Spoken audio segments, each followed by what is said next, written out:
want a 2-minute or 5-minute warning? Or both?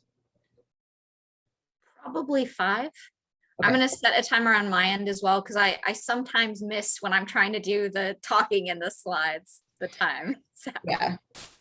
5 is probably good. Okay.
All right, so welcome to the last session or last pair of sessions for this whole TESS conference.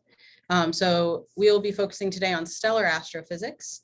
And our first speaker getting us started today will be Jamie Tayar with an overview talk on testing stellar astrophysics.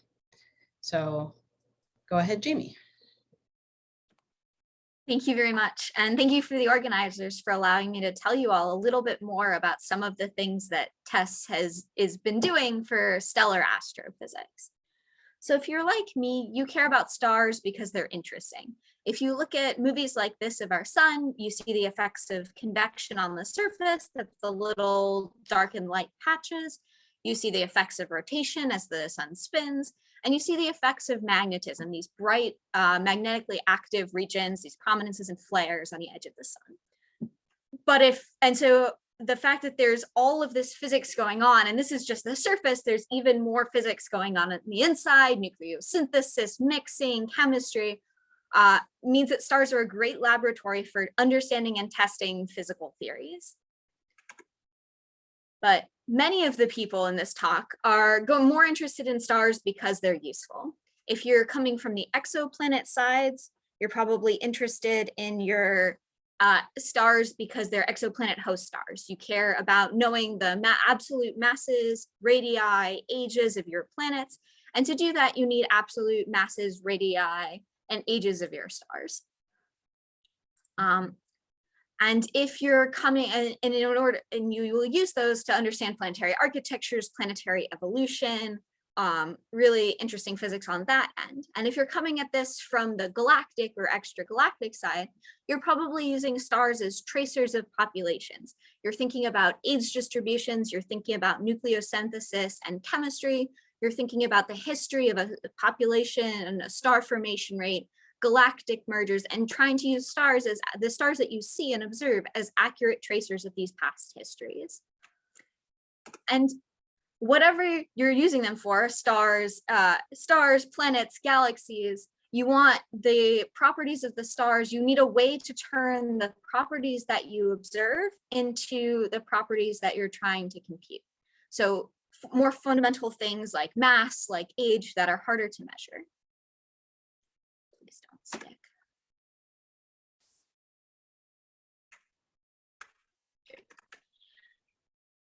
And so to do that, you often use a stellar model. So you're using, you go out, you measure some properties of a star, maybe its luminosity, its effective temperature, its composition. And then you use models that have been computed by people like me to say how a star should evolve over time in its observable properties, so that you can look up a star, go out and measure it, put it down on this diagram, and use either a grid of models or a grid of isochrones to infer those properties that you're interested in. But the secret to that, and maybe you're aware, maybe you're not, is that exactly whose models you used and what physics they've incorporated in those models will change the answer, will change the mass that you infer, will change how you predict those stars to evolve, will change the ages you infer. And this can be a small effect, but it can also be a significant effect in certain regions of this diagram. So if you're looking for stellar age uncertainties, you've perfectly measured the luminosity, perfectly measured the temperature, perfectly measured the composition, there are still regions of the HR diagram where, depending on whose model you choose, depending on what physics was incorporated, you will get different ages for that star by 20%, 40%, even more than 50%. And that can be significant for a lot of the problems that you're trying to address. And TESS is one of the opportunities we have, one of our better opportunities, to actually be able to address this problem, to figure out what the physics of the models should be, to figure out where those models should be living in the HR diagram, figure out how those stars should be evolving in their interiors. If you take eclipsing binary stars, like this beautiful one from ALFI, that was talked about a little bit earlier in the week, right? These are stars where you have beautiful eclipses. You combine that with radial velocity monitoring. You combine that with Gaia parallaxes. And you start to have stars where you know what the mass should be. You know what the radius should be. You know what the temperature, what the luminosity, what the composition should be. And you can put them down on a diagram and use them to quantitatively check how well are your models going through those points, which should be the same age, which should be the same composition. And you can imagine as TESS builds up a sample of these, and there's quite a few of them listed in people's posters. So if you haven't on the poster hall, I highly recommend it. Picking out these sorts of systems, what we can really use is benchmarks. One other way we might imagine benchmarking these sorts of systems is through asteroseismology. So you heard a little bit about asteroseismology on Tuesday and Wednesday. But basically, the asteroseismology also gives you a way to independently know the mass of these stars, the radii of these stars. You combine them with spectroscopy, with Gaia, you have temperatures, you have luminosities, you have compositions. So you know exactly what the properties of these stars are, and you can ask how well the models are doing. And we were able to do quite a bit of this with Kepler. And this is the distribution of ages and metallicities for some of the Kepler first descent red giant stars. But you'll notice if you look at this diagram that there are regions where we had a lot of stars, that's the high density dark points. And then there are regions that were underpopulated in Kepler. Kepler did not have a lot of young stars. It did not have a ton of really old stars, metal poor stars. And so there are regions of this where we didn't have a lot of great tracers. And because TESS is looking all sky, because it's looking at various different populations of stars, you can see we're starting to pick up, even in sort of the initial samples that we have, younger stars, older stars, metal poor stars, thick disk, halo stars, all of these populations of stars that we didn't know how to test the physics as a function of these things because we didn't have the calibrators. And TESS is starting to give us those calibrators to really understand what is happening with these stars.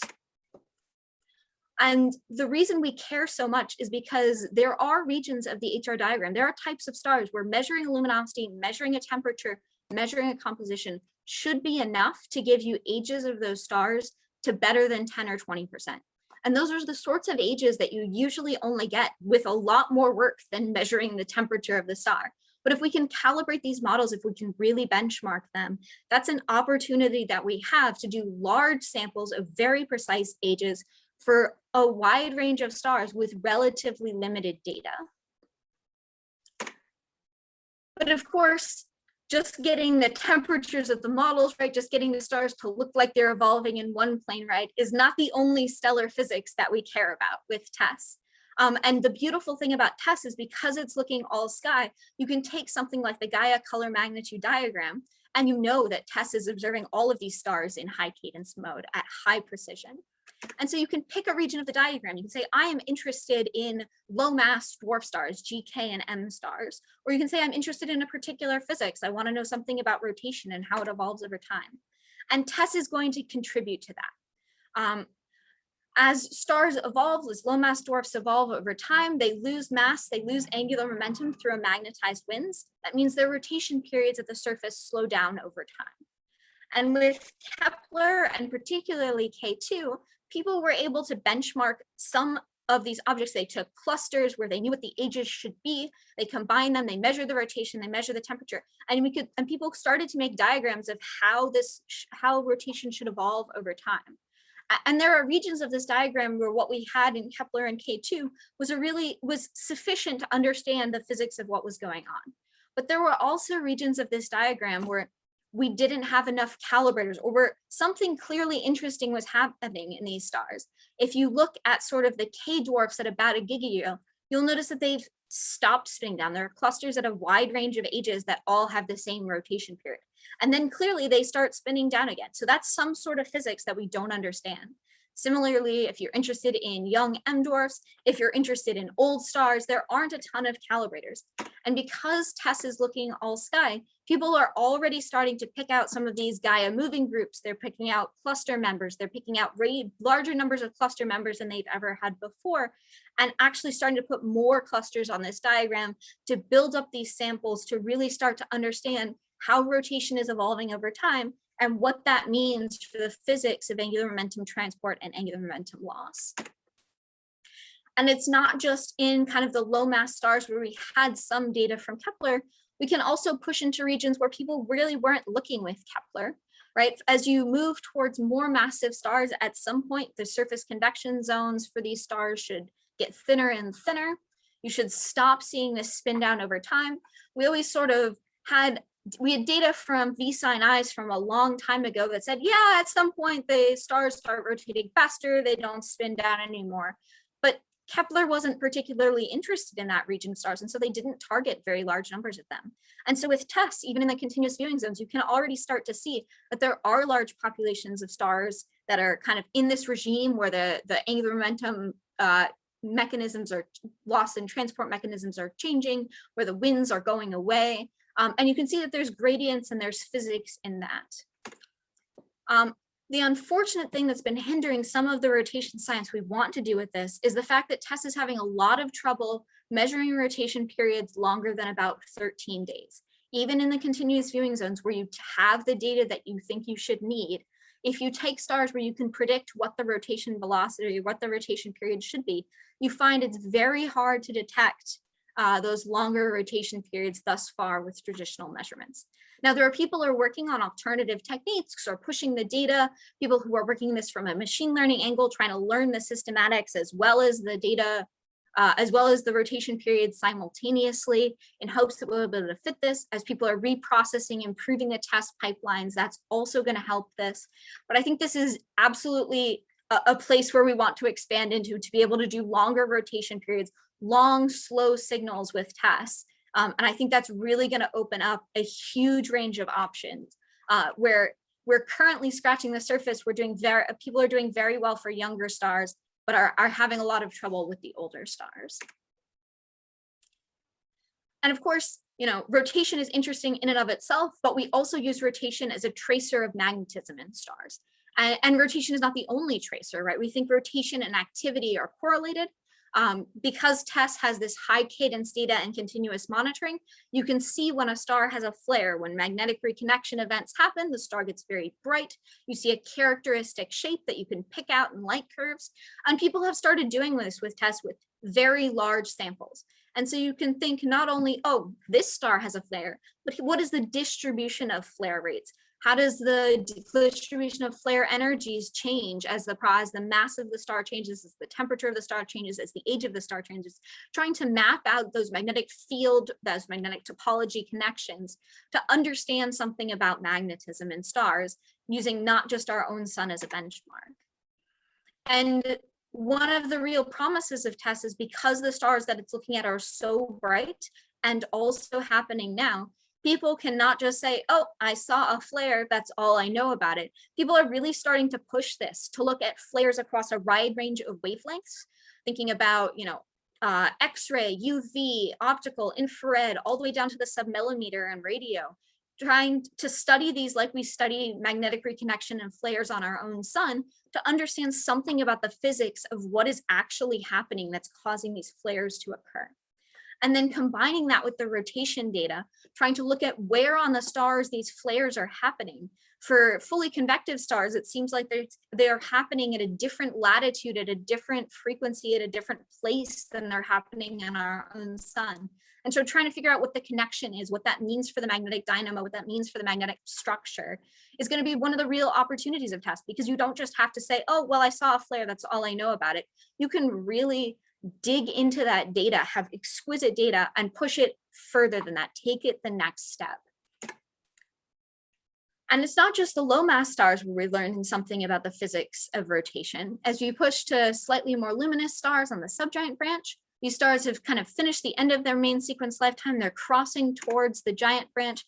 And at this point, their rotational evolution isn't really telling you about angular momentum loss in the same way it was for lower mass stars. It's starting to tell you about the structural evolution. The envelopes of these stars are expanding, the radius increases, the moment of inertia increases, the star should slow down. But the cores of these stars are contracting because they've run out of fuel. And so we can see the surface rotation evolution of these stars as a function of mass, as a function of effect of gravity, and they are indeed slowing down. But astroseismology also gives us the opportunity to look simultaneously at the core rotation rates of these stars. And what you can see is that the core rotation rates of these stars, even in the data we had from Kepler, were clearly not slowing down at the same rate the envelopes are. But they also weren't speeding up to the sorts of rates that you would expect if they were not talking to their envelopes at all. So you clearly have some interesting angular momentum transport going on between the core and the envelope. And with TESS, we can start to fill in this diagram. There were patches of the stars where people were really interested in dwarf stars and turn-off stars. People had targeted a lot of giants in Kepler. People did not target a lot of things between dwarfs and giants in Kepler. And so filling that in that parameter space, watching these the cores of these stars evolve in rotation period, in surface rotation, in core rotation, as a function of mass, as a function of metallicity, as a function of gravity, you can start to think about how well the physical models that people have published can actually match this data. And when you do that, you can pull some of the models from the literature for one particular mass of stars. And what you find is there are simple models that very clearly are not sufficient to explain the data. But even some of the more complex models that people thought would do a better job, they're doing a better job, but they're still not matching all of the details of this increased core rotation, and then increased core rotation and then flattening out, and what that means for the physics of angular momentum transport. And then you can look even further up the HR diagram into the classical pulsating stars. And if you're coming from an extragalactic context, you've been hearing about these sorts of stars for a long time. RR-Lyrae, Cepheids, they're one of the fundamental rungs in the distance ladder. And people have been using them for a long time, and they fit a relation, they fit a polynomial, they've corrected for some sort of scatter. But with TESS, you can actually look at some of the best examples of these stars. And people are starting to do that. And you can imagine trying to understand the physics of what the variation is in how the pulsations and luminosities are related, how the luminosities and periods are related. And so when you're thinking about, matching this as a distance ladder to another population of stars in another galaxy, if you understand something more about the physics of these stars, where they came from, where they're going, what their interior structures are like, you can imagine that you might have a better understanding of which stars you should be using, which stars you shouldn't be using, what the real uncertainties are in your evolution of these sorts of distance calibrators, and therefore what they mean for distances across the galaxy and the tension in the Hubble constant that we're seeing today. And finally, you can push even further up the HR diagram to these sorts of O and B stars. Now, you've heard a little bit about these from Mai and Dominic already. You'll hear about them again from Matteo in a little while. But these supermassive stars, they have some sort of low frequency stochastic variability. but they're also O and B stars, so they have huge stellar winds. And so trying to disentangle what's coming from internal gravity waves, what's coming from subsurface convection, what's coming from the winds of these stars, TESS actually gives us the opportunity to do those sorts of things, because you can pick out one of these stars that you're really interested in, you can characterize it very well, and then you can do simultaneous monitoring of it in TESS at 20-second cadence, and with optical, infrared, and ultraviolet Hubble spectroscopy to watch how the lines are varying as the photometry varies. So as it gets bright, do the lines in the wind get larger or smaller?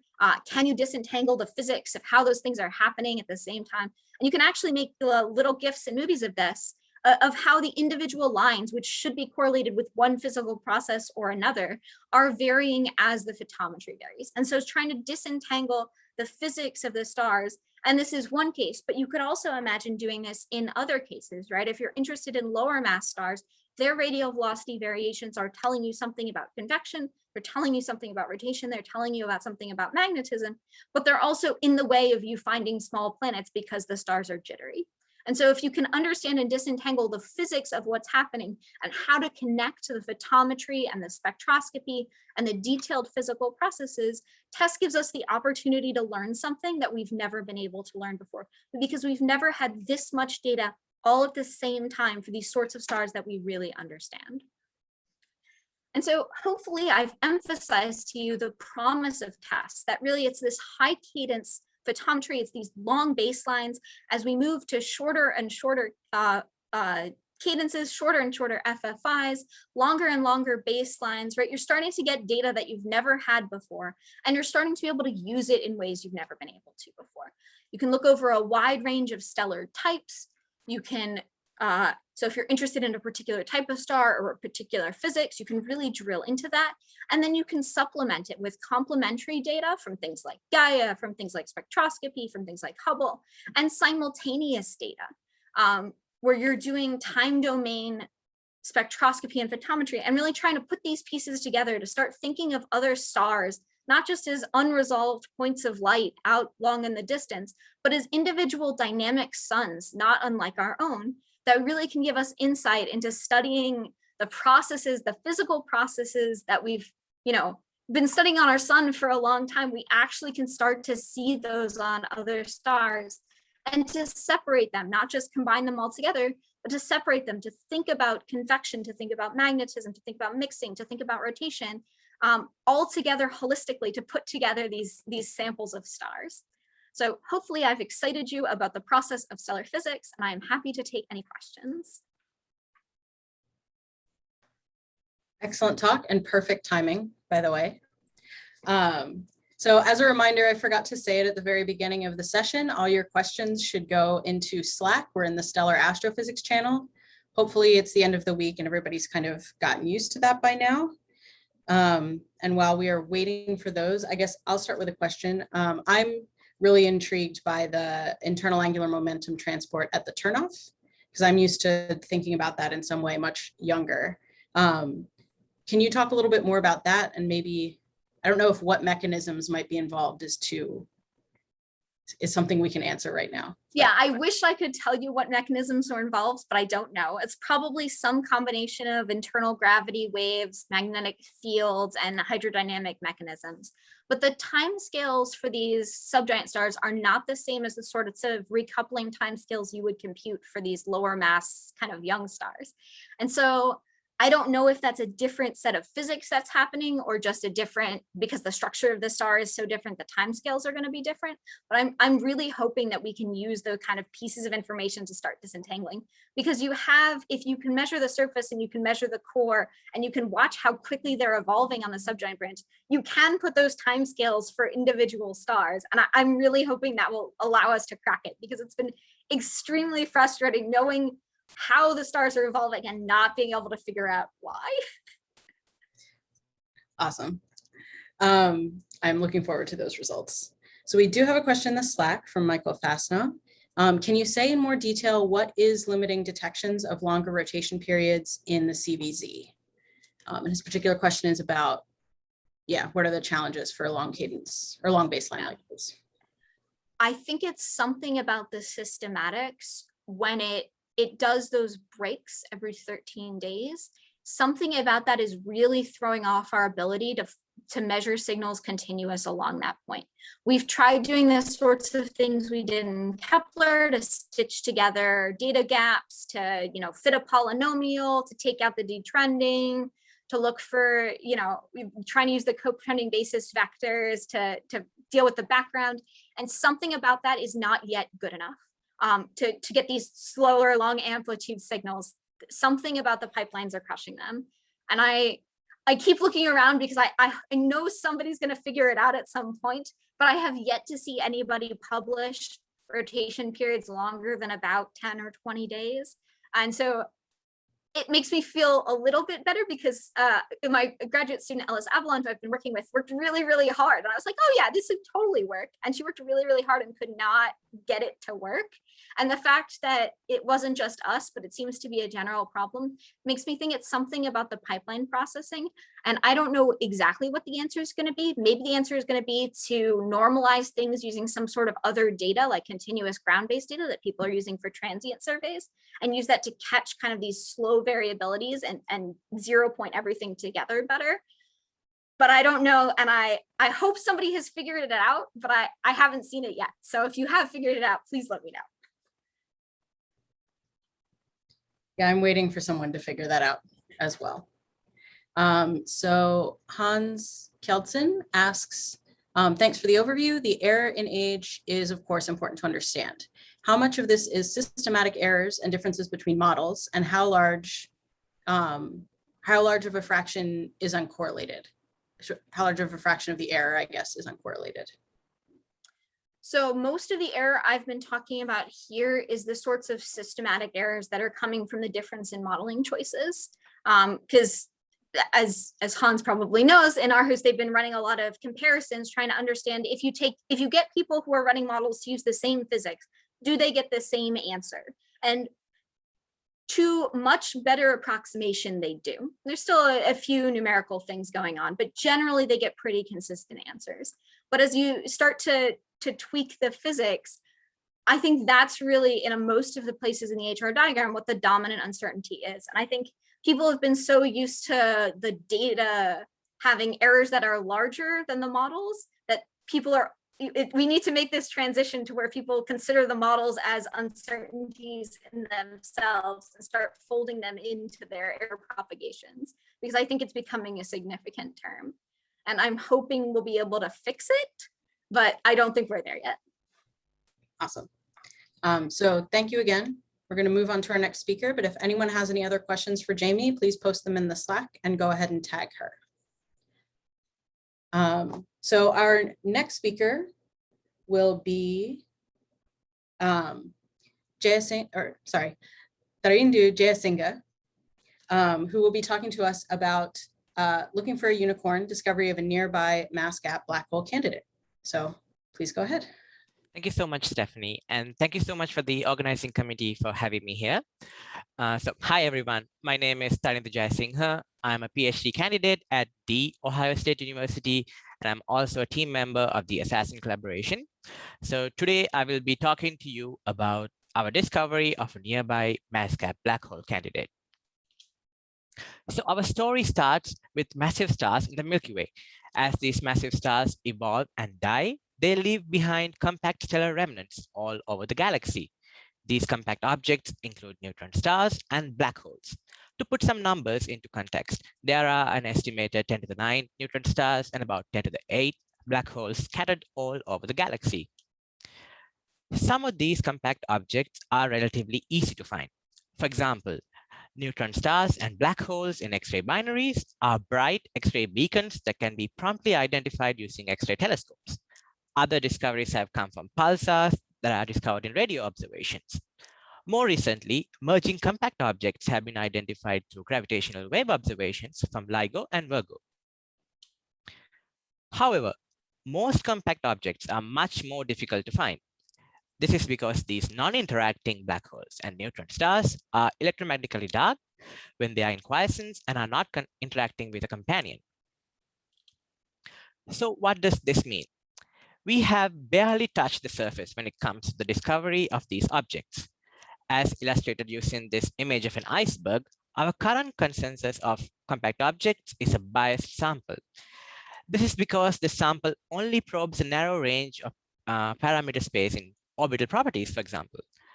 To put things into context, there are a few tens of known stellar mass black holes in our galaxy out of an expected count of 10 to the 8 such black holes in our galaxy. So what we are really seeing here is the tip of the iceberg of compact objects in the Milky Way. Clearly, there are a lot of discoveries that can be made, which will enable us to understand the formation and distribution of compact objects in the Milky Way. So where can these discoveries come from? The discovery space for non-interacting compact objects is opened up by radial velocity searches, photometric monitoring, and astrometry. In particular, the Gaia satellite is expected to discover a few hundred detached black holes and neutron stars using astrometry in the next few years. TESS can also make significant contributions to this field from its vast sky coverage and exquisite photometry. So diving a little further into how TESS can contribute to this field, a recent study by Masuda and Hotokezaka showed that using light curves from the primary TESS mission, tens to hundreds of non-interacting black holes can potentially be discovered in the TESS data. TESS light curves can be used to search for ellipsoidal variability and self-lensing events caused by a non-interacting dark companion orbiting around a star. In fact, during this very conference, a poster and a talk discussed both of these methods. For the remainder of my talk, I will talk to you about our discovery of the nearby mass gap black hole, which we dubbed the unicorn. So why did we call this the unicorn? Well, it is partly because the system is located in the Monoceros constellation, which translates to unicorn in English, and partly because this system is very unique, as you will come to learn in the next few minutes. So the system in question, V723MON, is a nearby red giant at around 460 parsecs or 1,500 light years from the solar system. This system had previously been classified as a photometric variable, with previous groups having classified this as a semi-detached eclipsing binary. Since this giant is very bright, at around 8.3 mag in the V band, it had been extensively characterized with radial velocities. In fact, the system is actually in the SB9 catalog of spectroscopic binary orbits. So what really stands out from the radial velocity data is the binary mass function for this system. The binary mass function gives us the minimum mass of a companion based on the radial velocity data. V723MON has a very high binary mass function of about 1.7 solar masses. What this means is that the minimum mass of the companion around the red giant is 1.7 solar masses. That is, if the red giant had a mass of 0, which is impossible. For an edge-on orbit and a typical giant mass of around a solar mass, the companion will have a mass of about 3 solar masses.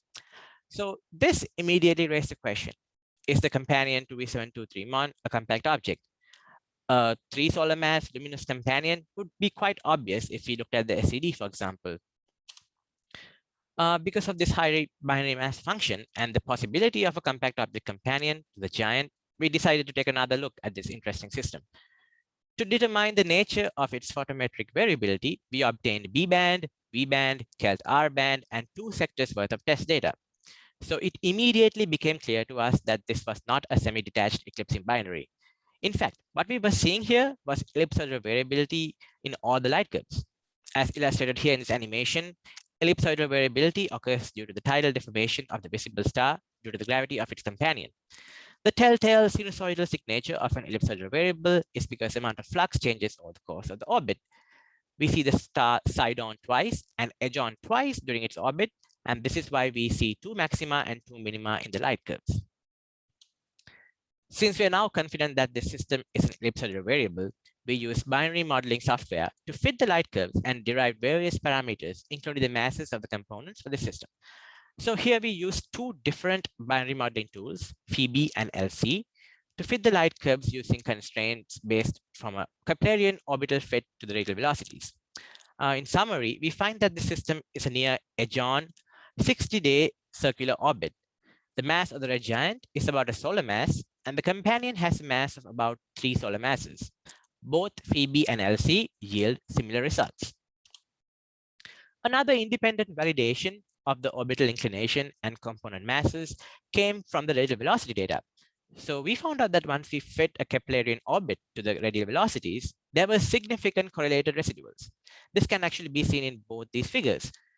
So in their paper, Masuda and Hirano identified that the radial velocity residuals were a result of the ellipsoidal variability and how it affected the absorption lines in the giant spectra over the course of the orbit. As shown in the figure on the right, they were able to come up with a model to fit these radial velocity residuals and obtain similar results for the component masses and orbital inclination. Since similar results were obtained from two independent methods, we are confident about the mass and the orbital inclination for this system. Pausing a little bit to look at the TESS data for this system, we were able to obtain 2 sectors worth of data and obtained image subtraction light curves from the TESS full-frame images using a pipeline developed by Valley et al. At Ohio State.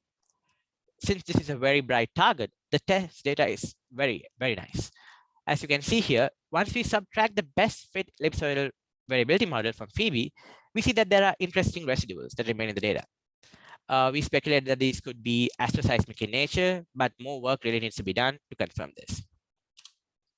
Okay, to recap, we are confident that the mass of the companion to the giant is around 3 solar masses. The next step is to rule out luminous companions. We do this both by using an SED for this system and looking at the limits on eclipses. Starting off with the SED, as you can see in the left figure, it is fairly easy to rule out a luminous companion with a mass close to 3 solar masses. The dashed line in the figure corresponds to the SED of a luminous main sequence star with a mass of about 2.5 solar masses. Such a star will be very obvious in the SED because it will be hot and luminous in the shorter wavelengths. But we see no such evidence of a luminous companion in the SED. For this system, we expect to see eclipses of a luminous companion for orbital inclinations larger than about 76 degrees. However, we do not see any eclipses in our multiband light curves. The figure on the right shows Phoebe models with main sequence companions at various temperatures.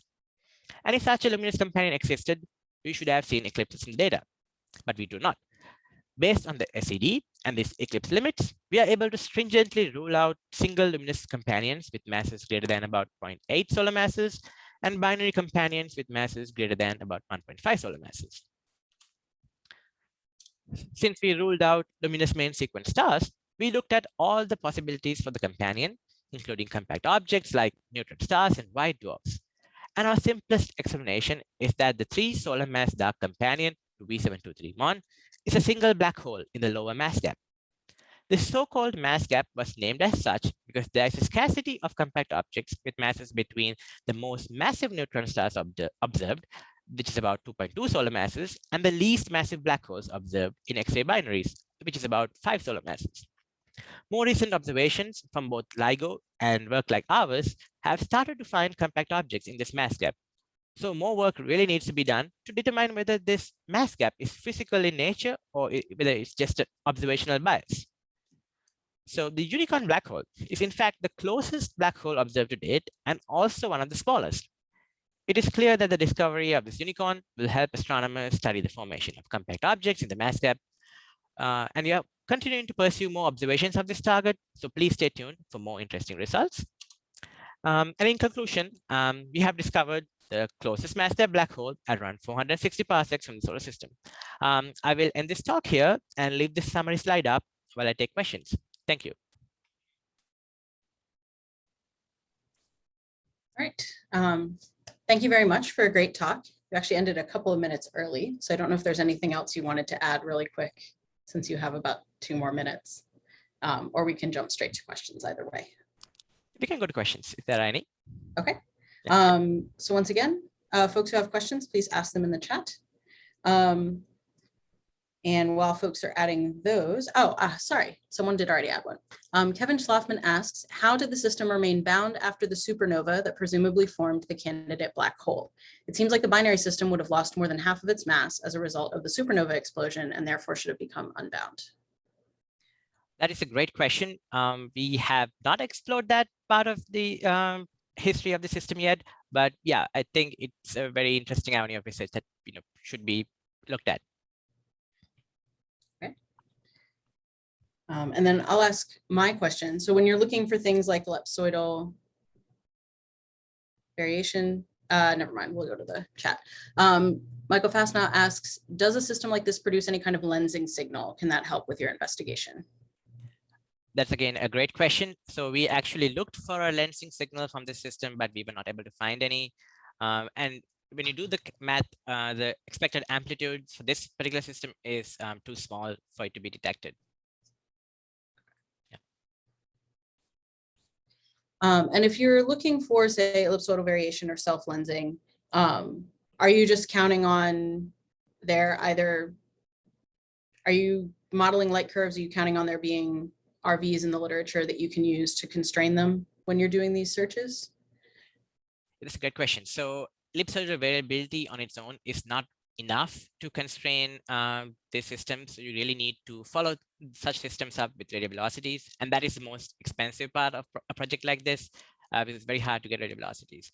But yeah, you do need to get a proper orbit for the system and constrain the mass function, because that will really tell you if you are seeing a compact object or not.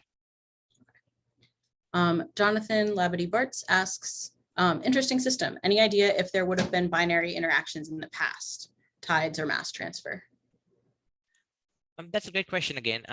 So there have been a few studies that look at these non-interacting giant star binaries, and the summary of those studies is that almost all of them actually do go through some form of mass transfer and a common envelope evolution. But there are a lot of uncertainties with binary population synthesis models, so take it with a grain of salt. We'll do one last quick question.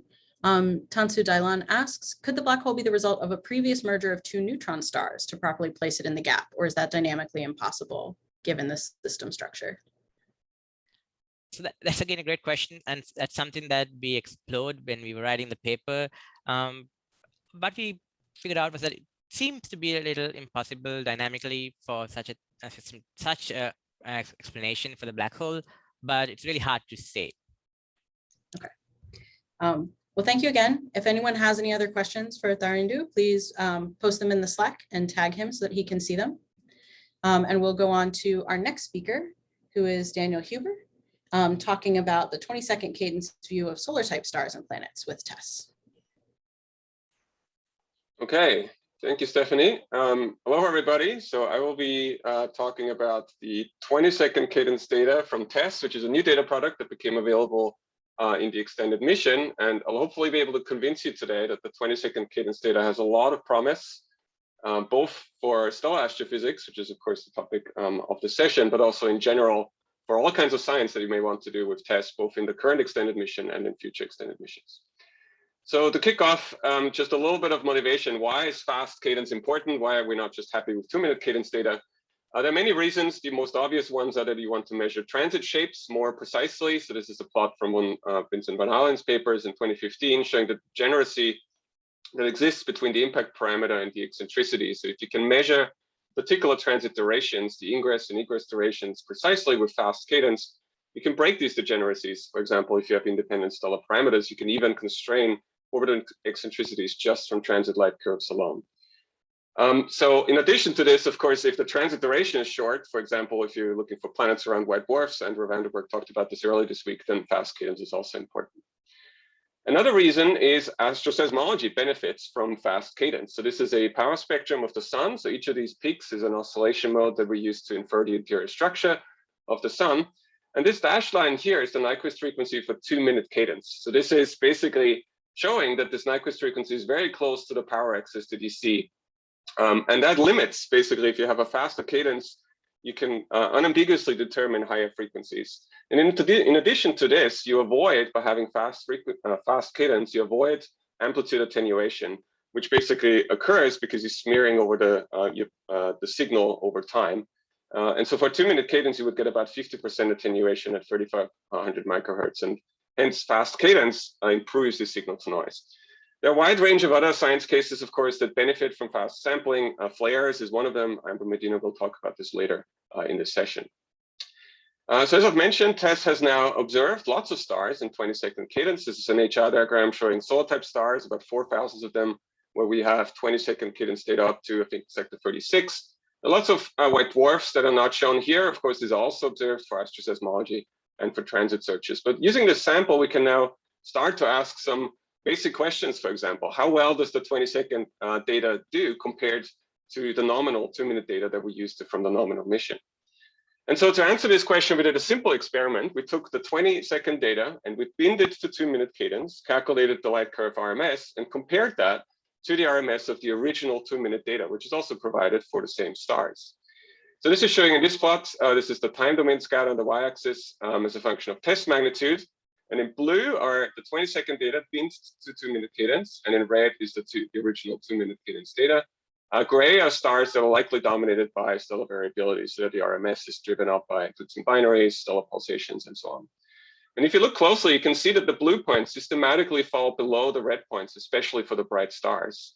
And you can see this even better if you just take the ratio between the blue points and the red points. So this is the ratio of the scatter of the 20-second light curve into 2 minutes divided by the 2-minute data.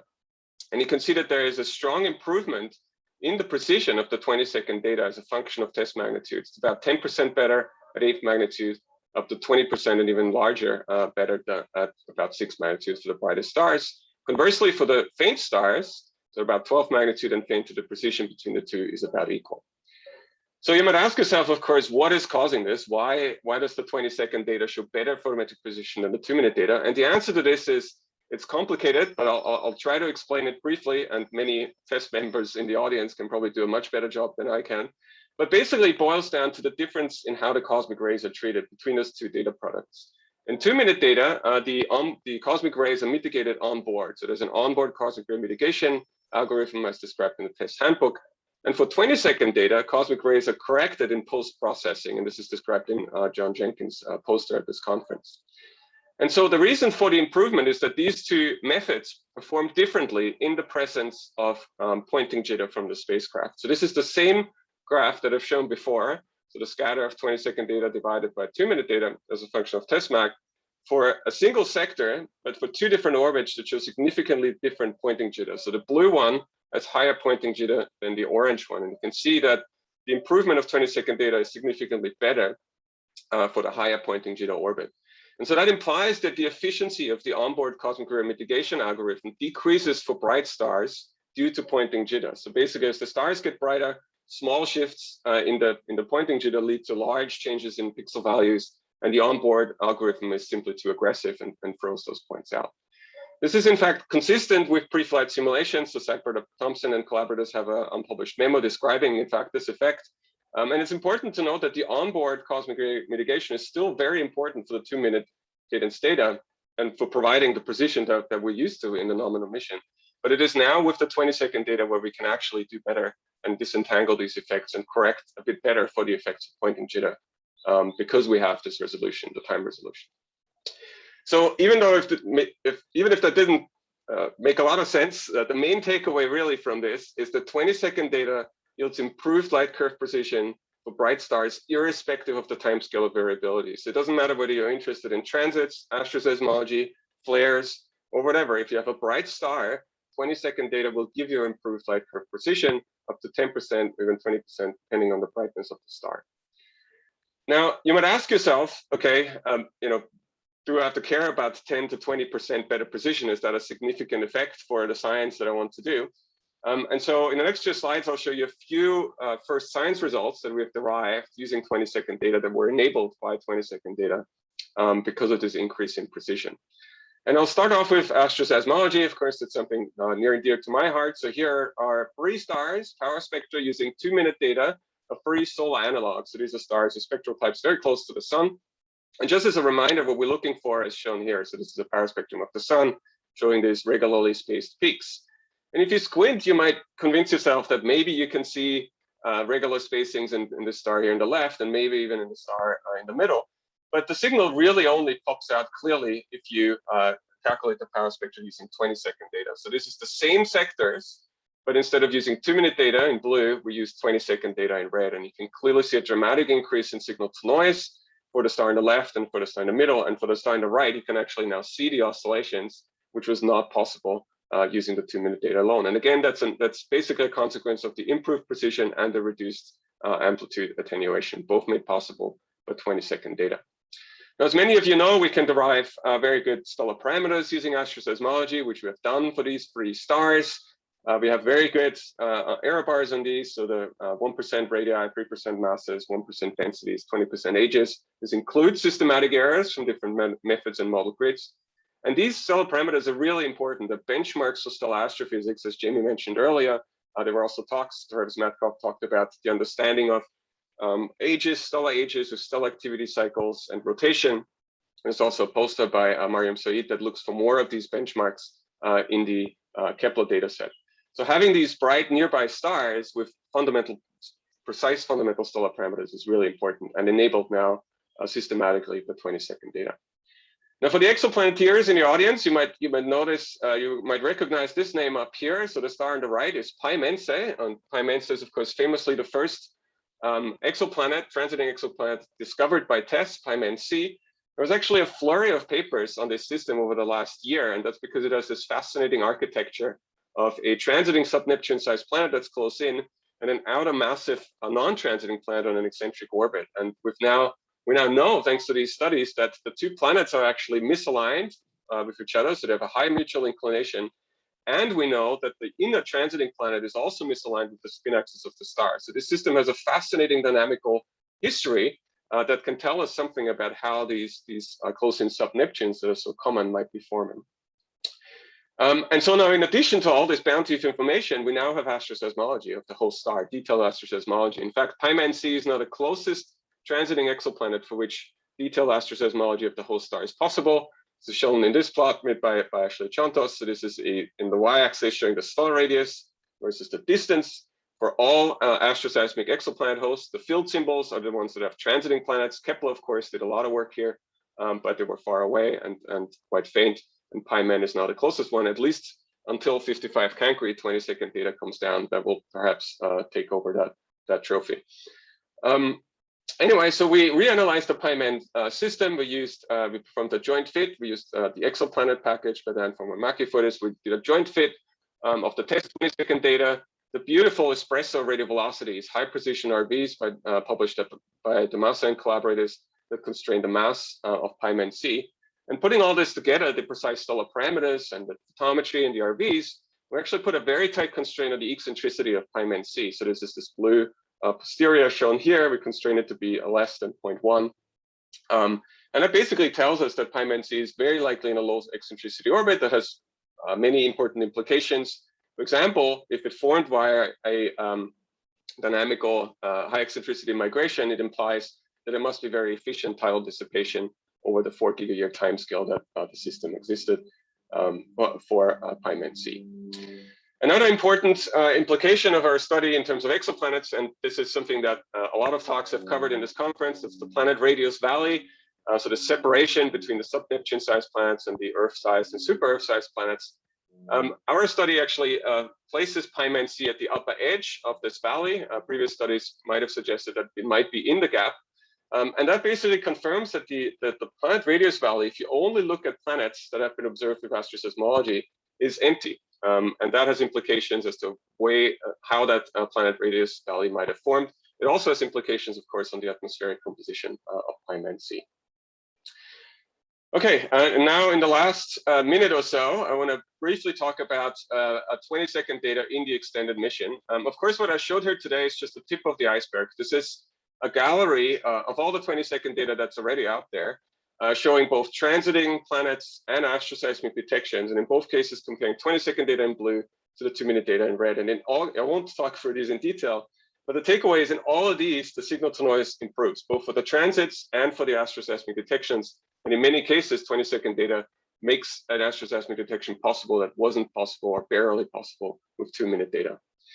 So as a food for thought for the extended mission, one might make an argument that perhaps we should observe all bright stars for which 20-second data gives us better precision in 20-second data. And so if you do a rough calculation and you say you want to get at least maybe 10% better photometry for all stars, then you'd have to go down to about 9th magnitude. The TIC tells us there are about 100,000 stars spread in 9th magnitude. So that's about 5,000 stars per sector that would have to observe with 20-second. Cadence, I'm not sure whether that's feasible. It's a 5-fold increase to what we're doing right now, but I think it's an intriguing possibility we get better photometry and new science for all these bright stars. Okay, I think I'm already over time, so I'll leave up my conclusions. I want to just finish with saying a big thanks to the TESS team for making the 20-second data possible. It's a marvelous data product that will, I think, enable a lot of great science, both in this extended mission and in the future. Thank you. Excellent talk. Thank you for that. Again, we'll wait for questions to come in on the chat.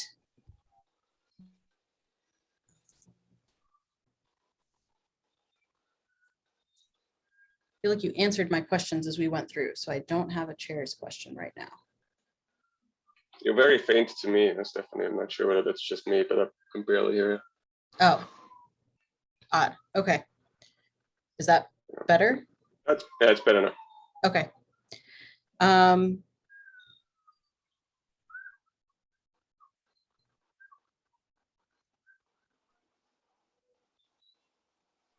So actually, I do have a question. When you showed the diagram showing all of the 2-minute targets way back at the beginning of your talk, is that enough that you can go down and do astroseismology on some of the slightly lower mass stars, or is that still mostly just for planet hunting? Sorry, which plot are you referring to? If you keep going, it was very early on. Yes, there it was, against temperature. It was a HR diagram or radius. Oh yeah, so we can push. Yeah, so the push is always towards the lower mass stars. And K-dwarfs would be great if we could do astroseismology. I think the 20-second data will enable a bit like a larger sample of real solar analogs, so stars similar to the sun. I think going down to K-dwarfs to test even with 20-second data will be very difficult. That will only really be made possible by, in fact, high precision radial velocities time series, because the amplitude is so small. But it will certainly help to get a lot more detections in the sun-like stars. Pi-men is one example, of course. But yeah. Okay. One last question from Yudanotsu. Are there any implications for planetary formation from the result that Pi-men C is in the upper edge of the radius valley? There is, I think, and this is not an easy question to answer, but basically the fact that if you only look at systems where you can precisely characterize the star using astroseismology, the fact that the valley is empty, I think tells us something interesting about how the valley might form. Of course, one thing to keep in mind is that the astroseismic stars are biased towards old ages. So all of these stars are basically 2 gigayears and older. And so I think it tells us something about the time scale over which planets cross the gap. And that in turn, of course, informs theories as to what might actually be causing the valley. So whether it's photoevaporation or something slower like core-powered mass loss. So I think it's intriguing that the valley still is empty if you only take the planets that you can most precisely characterize. Again, keeping in mind that there's a bias to ages here, but I think it tells us certainly something interesting. It's not going to give us the answer, which is clearly very complicated, but I think it'll be interesting to see whether future astroseismic hosts will actually have planets that fall right in the gap. Awesome. Well, thank you again, Dan. Any other questions for Dan? Again, please put them over in the Slack. And we will go on to our next speaker. So our next speaker will be Matteo Cantiello, who will be talking to us about low frequency photometric variability in massive stars. So please go ahead. Thank you, Stephanie. Hope everybody can see my slide. Well, I want to first thank the organizing committee for giving me the opportunity to talk today and tell you a little bit about some recent work we've been doing on understanding the origin of red noise in massive stars.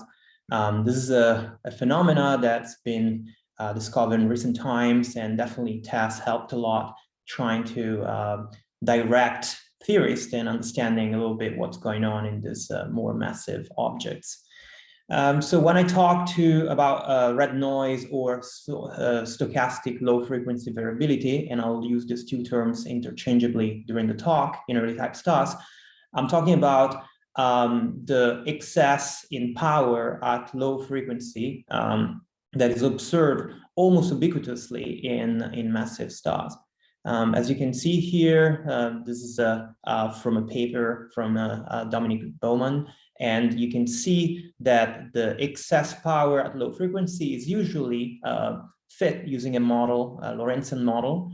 And for the purpose of this talk, I will focus on two parameters that are usually extracted using this type of analysis, the amplitude and characteristic frequency of the variability.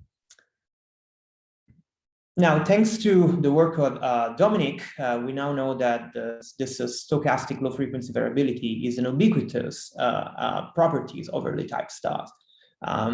This is from a paper from Dominic in 2020 and collaborators, and shows the amplitude alpha 0 of the variability and the characteristic frequency on a spectroscopic HR diagram.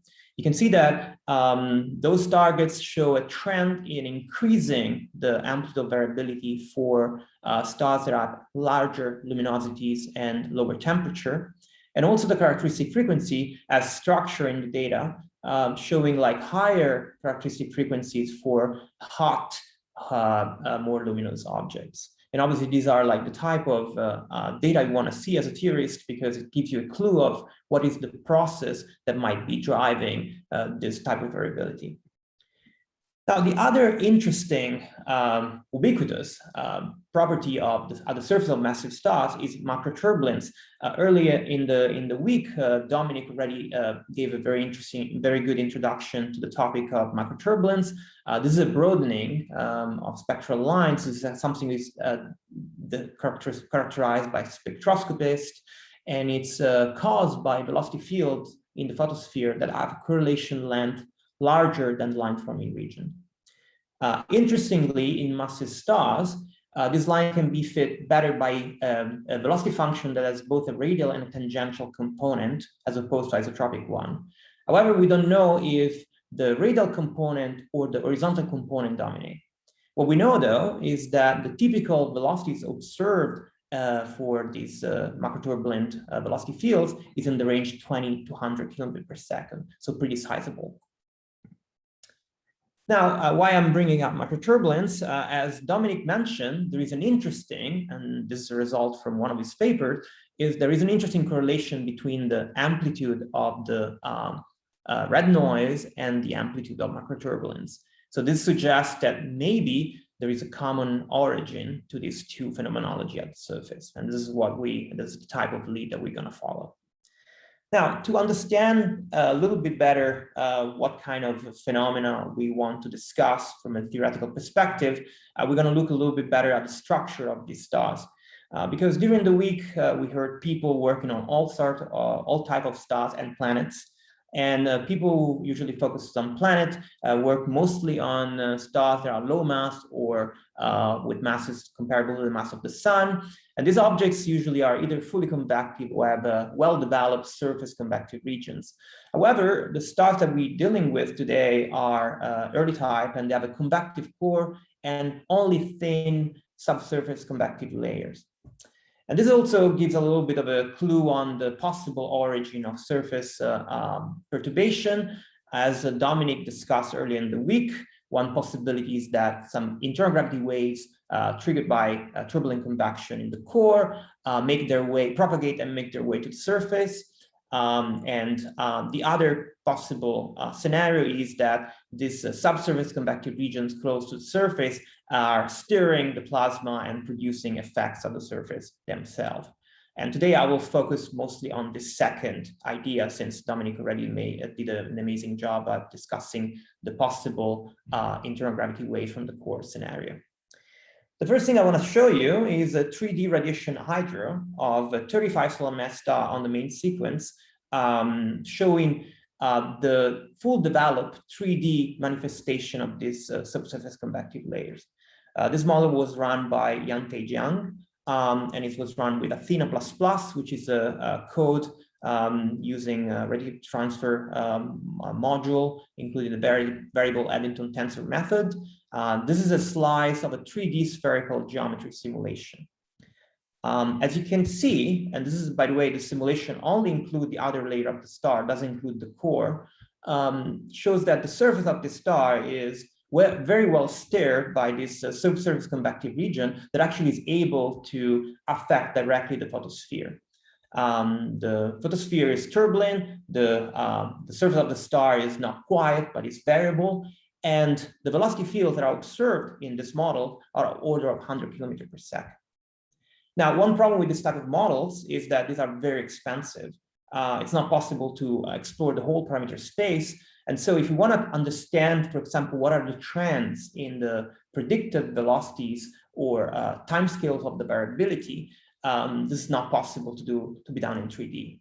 And that's why we started looking at just a simpler 1D predictions using MESA. What we will do here is we will look at the mixing length theory, which predicts the typical timescale of convection because it predicts the velocities in the convective regions. And we can predict the typical timescale, for example, of this turbulent convection by looking at the convective turnover timescale. Now, you can see that in this Kippenan diagram, we can follow the development of this ion convection zone, which is sitting a few pressure scale height below the surface. And this is one of the most important convection zone for these massive stars. And this is the one I'm going to focus on from now on. The other one is due to helium, but it's very, very thin and very, very weak. So it doesn't really affect the properties of the star for the respect of this variability that we're looking at. So the first result I want to show you is concerning exactly the characteristic timescale of the red noise. So this plot here is showing both theory, as shown by contour plot.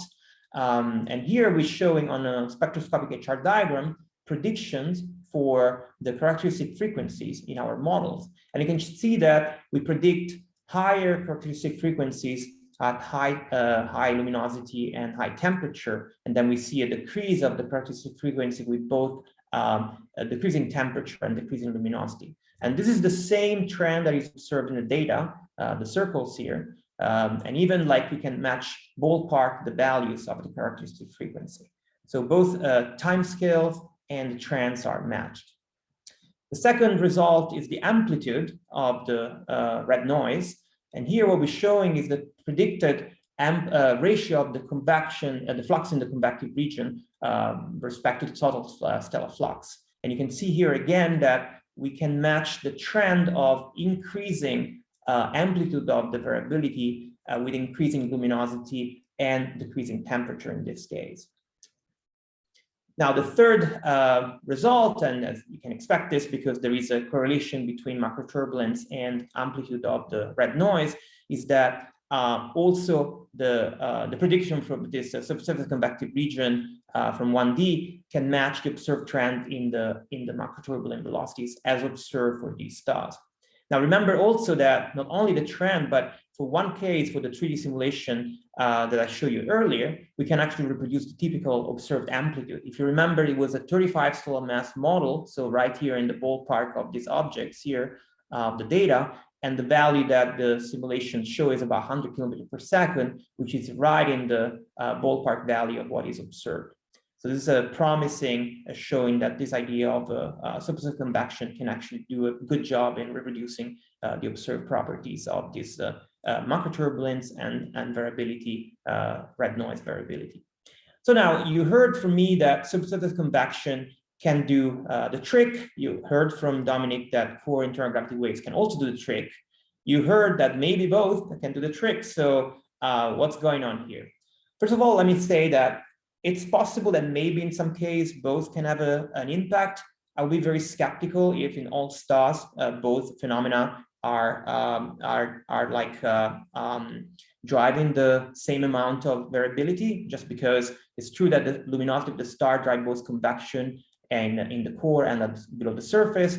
But in the core, you have to drive internal gravity waves, which obviously are driven at a lower luminosity than the convective luminosity. This wave also need to make it to the surface, so they have been damped by radiative damping. So it would be interesting if the nature had found a way to produce the same level of disturbance, but this is not impossible.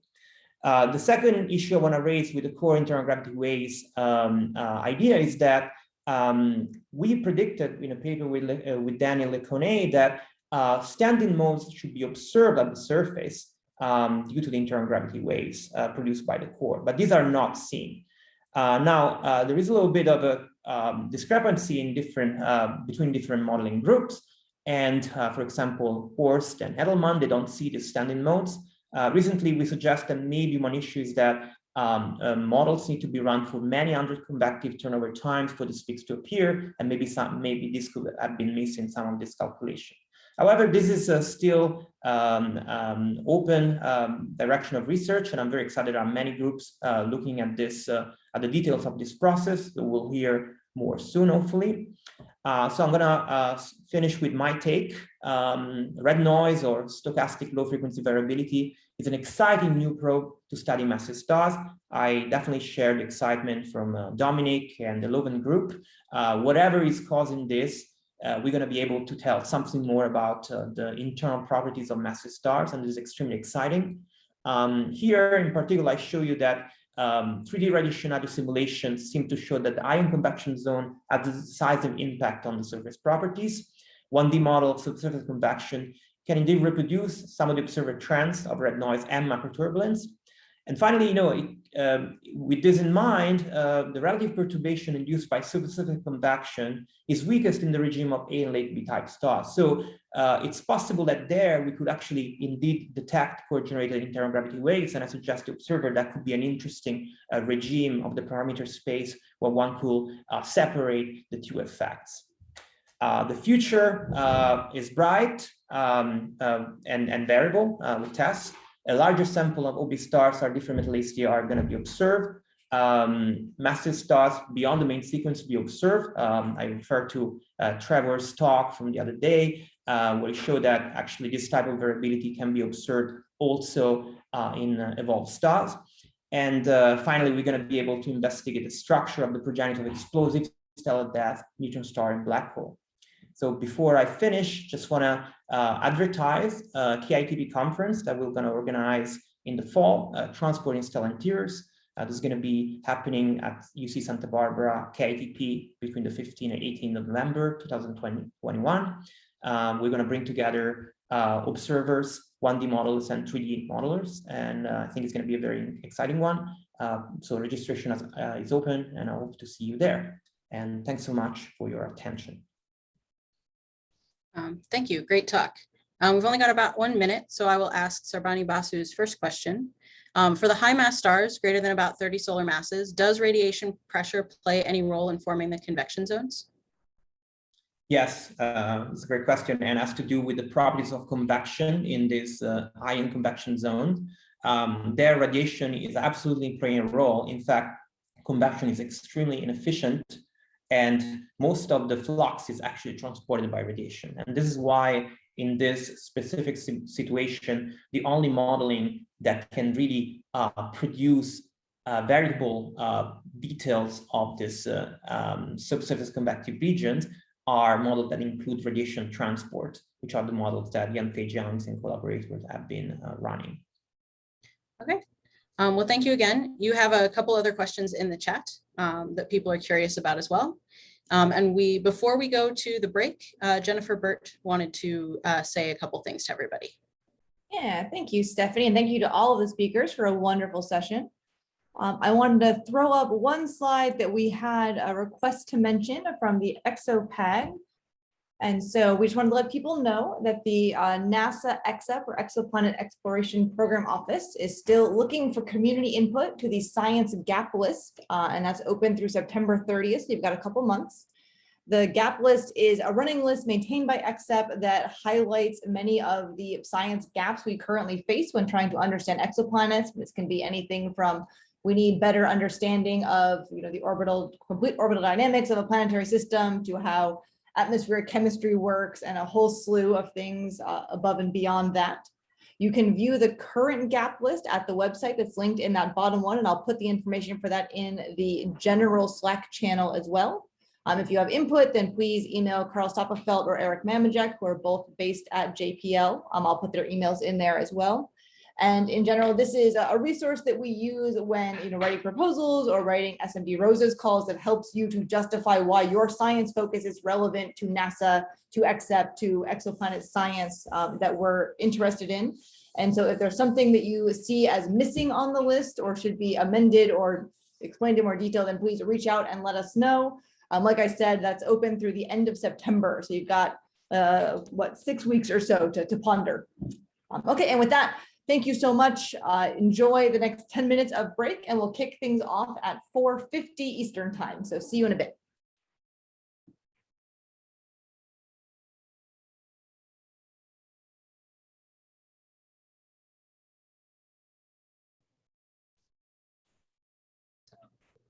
All right. Does anybody else need to check anything? I think everybody tested slides already.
Avi and Jen, can you hear me? Is my audio clear?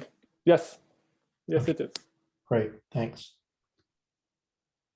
I sent both of you a note. Yeah, I saw it. All right, thanks.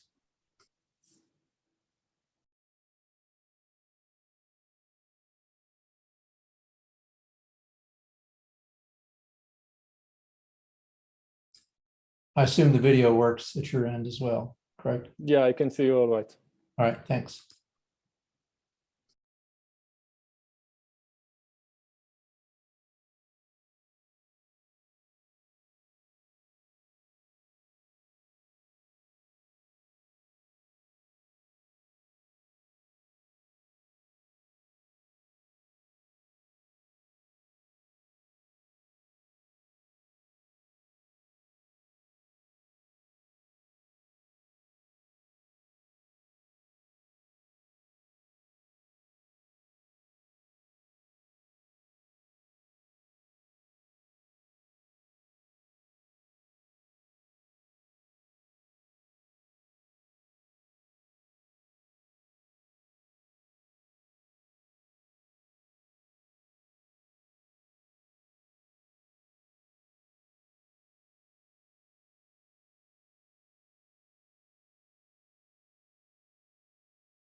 Joel, are you all set to go in a minute? Yeah, I can start soon. Should I share my screen now? We can wait another minute. I just wanted to double check. Oh, well, I guess now it's 50 after, so 10 of, either way. Yeah, so I think you can go ahead and share. There we go. All right, so everybody, welcome back to the second half of this session. Our first speaker in the second half will be Joel Ong, from talking about helium abundances from Subgiant Ensemble Asteroseismology. So please go ahead. Thank you.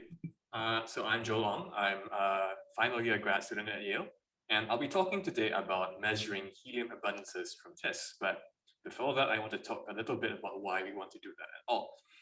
At the heart of things, we are interested in how initial helium abundances of stars relate to the initial metallicities, which is the kind of thing you might want to know if you're studying, for example, the chemical evolutionary history of our local stellar population. But understanding helium is also important for characterizing individual stars. Here I show on an HR diagram evolutionary tracks for stellar models of identical mass and metallicity, but different helium abundances coded by color. And you can see that changing the helium abundance of a star will change its position on the HR diagram, which you measure spectroscopically, as well as its evolutionary fate, where the main sequence lifetimes of these stars change by almost up to a factor of 2. Superimposing on these tracks now a different set of tracks with now constant helium abundance and metallicity, but initial mass, we see also that the helium abundance is, in a formal sense, degenerate with the initial mass of a star. And what this means is that if you get the initial helium abundance of a star wrong, you will also then systematically misestimate its initial mass. So if you are interested in planets, you need to know the masses of stars quite accurately in order to, in turn, accurately characterize the planet. So this is a problem for planet characterization as well. Now, also for planet characterization, we tend to focus on cool stars. And for helium in particular, this is a problem because for cool stars, it is notoriously difficult to make spectroscopic measurements of helium. The lines just don't form. For this reason, in order to characterize the helium abundances of such cool stars, we typically fall back on helium metallicity relations, which brings us to this project. So in order to measure the helium abundances of the cool stars, we fall back on the Asteroseismology of solar-like oscillators. In earlier talks in this conference, you will probably remember that solar-like oscillations can be characterized by a well-defined comb structure that is in turn well described by two average quantities, the large frequency separation, which is the spacing of the comb, and a characteristic resonant excitation frequency. In addition to these two quantities, however, we also, in principle at least, have access to the individual frequencies of oscillation for all of these normal modes. Placing them on an Eshel diagram, we also see that whereas these mode frequencies should form perfectly vertical ridges if the comb spacing were completely uniform, they do not. Instead, we have detailed structure in the Eshel diagram. And from this detailed structure, we can make inferences about the interior properties of these stars. So a good way of thinking about it is that the global quantities delta nu and nu max tell you about the global properties of the star, whereas the individual mode frequencies yield insight into the interior structure of the star, which we then relate to the initial conditions by stellar modeling. So for these pure P modes in main sequence stars, the signature of helium abundances is mostly seen through modifying the positions of these mode frequencies relative to the global comb structure. Additionally, a more subtle effect can be seen by modulating the shape of this detailed structure itself. If you take a closer look at this detailed structure in different stellar models of varying helium abundance, you will find that this part of this shape can be attributed to an acoustic glitch corresponding to the contrast of the helium ionization zone in the convective region. And that serves as a diagnostic of the current surface helium abundance, which can then be related to the initial helium abundance by stellar modeling. And this has been used previously to measure helium abundances for main sequence solar-like oscillators. Here I show the initial helium mass fractions, why not on the vertical axis, and the initial metal mass fractions on the horizontal axis as inferred from various samples of main sequence solar-like oscillators seen by Kepler. On top of these data points, I also show three different metallicity helium relations with the dashed lines, as well as our adopted value of the primordial helium mass fraction with the horizontal dotted line. And we see that the Kepler measurements of the initial helium and metal mass fractions from seismology are consistent with quite a broad range of the helium and metallicity correlation parameter dydz that describes these metallicity helium relations. But for TESS in particular, main sequence stars are observationally penalized in two respects, both because the characteristic excitation frequencies are close to the sampling rate at short cadence, which Dan talked about in his 20-second talk. And this is precisely why 20-second data is so valuable.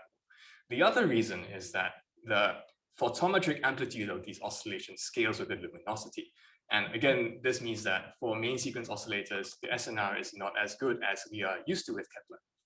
On the other side of the HR diagram, you would think that, for exactly the same considerations, you would think that red giants would be observationally highly favorable. But if you look at the morphology of oscillations seen in red giants, you will find a very dense spectrum of G modes that couples to the P modes in a rather complicated fashion. And this introduces a whole plethora of other computational difficulties. So we do not consider red giants for this project. In between, you have subgiants crossing the Hertzsprung gap. And in this regime, the density of the G mode spectrum is sparse enough that the morphology of the mixed mode coupling is entirely different. We see now isolated avoided crossings with a very different qualitative morphology from both the main sequence and red giant stars. And we can actually exploit this new qualitatively different morphology to make precise measurements of the helium abundance in these subgiant stars. If we were able to access the pure P modes of these subgiant stars, you would find that the signature of helium in these P modes is even more subtle in this phase of evolution than it would be in the main sequence star. However, once coupling to the interior G-mode cavity is introduced, we find that the effects of changing the helium abundance result in pretty sensitive changes to the mixed mode avoided crossing pattern. So the claim that has been made previously is that this could in turn be exploited to yield very sensitive and precise diagnostics of the initial helium abundance. So having made these very strong claims, we now need to put our money up where our mouth is. So we proposed to make short cadence observations of perhaps more than 60 targets in the southern continuous viewing zones, all of which are subgiants of varying stages of evolution. What we found is that owing to mostly SNR considerations, we were only able to recover enough individual mode frequencies for this kind of exercise for perhaps 18 of them, a further 5 of which did not have spectroscopic metallicities available. With this rather reduced target list, however, we then did the usual thing in stellar modeling, and that is, let's just say you take in observations of the luminosity, metallicity, effective temperature, as well as the effective mode frequencies, and you feed it into the models, a grid of models generated by, in this case, several different modeling pipelines involving various evolutionary codes like MESA and WIREC, various pulsation codes like Jaya and Adipulse, and various combinations of diagnostics of helium. In particular, we compare the use of the glitch signature versus the avoided crossings in inferring both the initial metal and helium mass fractions, Y0 and Z0. So at the end of all this mathematical machinery, we obtain estimates for the initial metal and mass fractions for these subgiants. And here I show the results from different modeling pipelines distinguished by color. And we see that the pipelines which use the mixed mode avoided crossing pattern yield significantly more precise constraints on the initial helium abundances than one of the other pipelines which relied only on the P mode glitch signature. So in the subsequent slides, I will not show this purple set of points. Now, to refresh your memory, here I show again the results for the Kepler field, where we are not able to constrain the metallicity helium correlation parameter dydc. On top of these, I now show our preliminary results for our TESS southern CVZ subgiants. And at the high metallicity end, we see again that we're broadly consistent with the Kepler main sequence sample. But at the low metallicity end, we see instead that we have several data points with suspiciously small and very asymmetric posterior errors as estimated by our inference pipelines. Looking in more detail at some of them, we see that the posterior distributions originally shown in the previous slide turn out to be significantly truncated near our adopted value of the initial helium abundance, of the primordial helium abundance, which we were using as a strong prior for our modeling procedure. If we extend our prior for the primordial helium abundance to significantly lower values, we are able to obtain reasonable looking posterior distributions. And so this suggests that at the low metallicity end, the strange posterior errors we were seeing are because our results were entirely prior dominated. So we know this is a problem and we are in the process of fixing this, but we were simply not able to get inferences of the helium abundance for those stars out in time for this talk. But limiting ourselves to higher metallicity stars with somewhat more reasonable looking results, what we see is that we are more or less consistent with the Kepler main sequence sample. I also show now in red a set of Kepler and K2 subgiants that were analyzed with one of these modeling pipelines. And again, we see, as in the case of the main sequence Kepler sample, that we are consistent with a broad range of possible values for the metallicity helium correlation parameter dydz. It's also kind of vaguely visible in this plot. It's actually more subtle than it looks. But there does also appear to be a slight offset between the gray points, that is the main sequence stars, and these colored points, which are a subgiant sample. And we're not entirely certain as to why this might be the case. We do know that the inference procedure that was used for these subgiants differs from that which was used for the main sequence sample. So it could be that this offset in the inferred helium abundances is methodological in origin. But perhaps this is a topic for more detailed investigation in future. So to summarize, it's long been thought that the use of the mixed mode avoided crossing pattern in evolved stars will permit precise inference of initial helium abundances. And we've shown this technique to be feasible at a scale of perhaps tens of stars at a given time. And we can place somewhat tighter constraints on the metallicity helium correlation parameter dydz than was possible with the Kepler main sequence sample, but still not very well. We should note at this point that we've only processed the southern continuous viewing zone. So a bigger sample from the northern continuous viewing zone and also the new and improved 20-second data may help sharpen this constraint.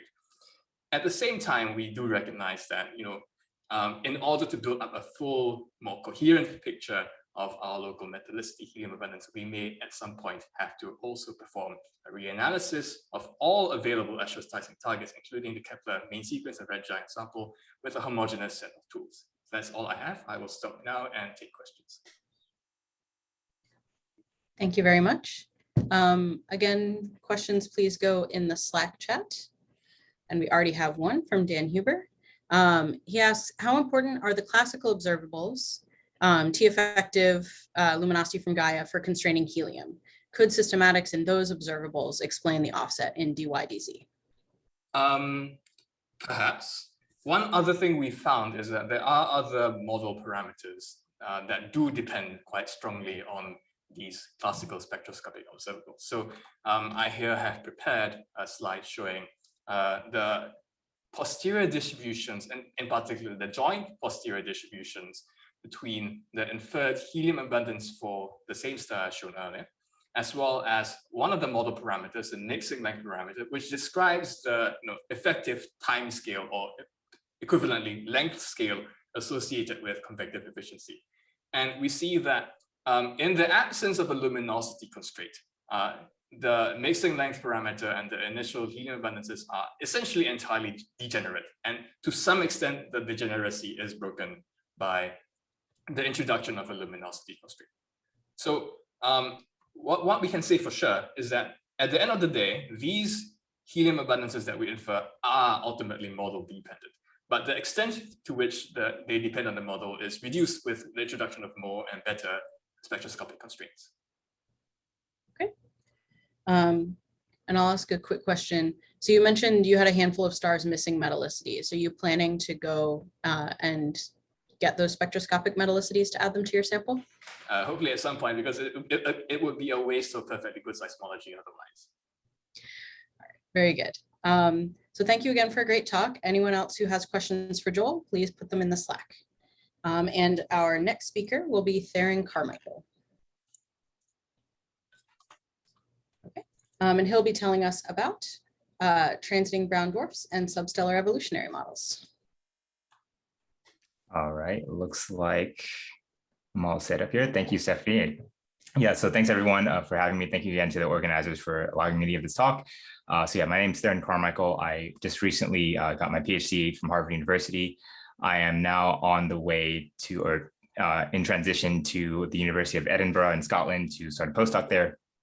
So for this talk, I want to give everyone a relatively brief overview of how the transiting brown dwarf sort of community in astronomy is using this population of objects to test substellar evolutionary models, gain a better understanding of how transiting brown dwarfs evolve, and hopefully someday use that knowledge to gain better leverage and understanding on the formation mechanisms for these objects.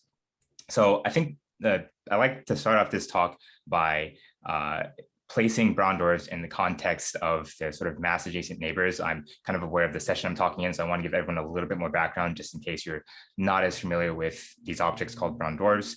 So we can start off here by thinking of them very simply as the objects that occupy the mass space between giant planets and the very smallest, least massive stars.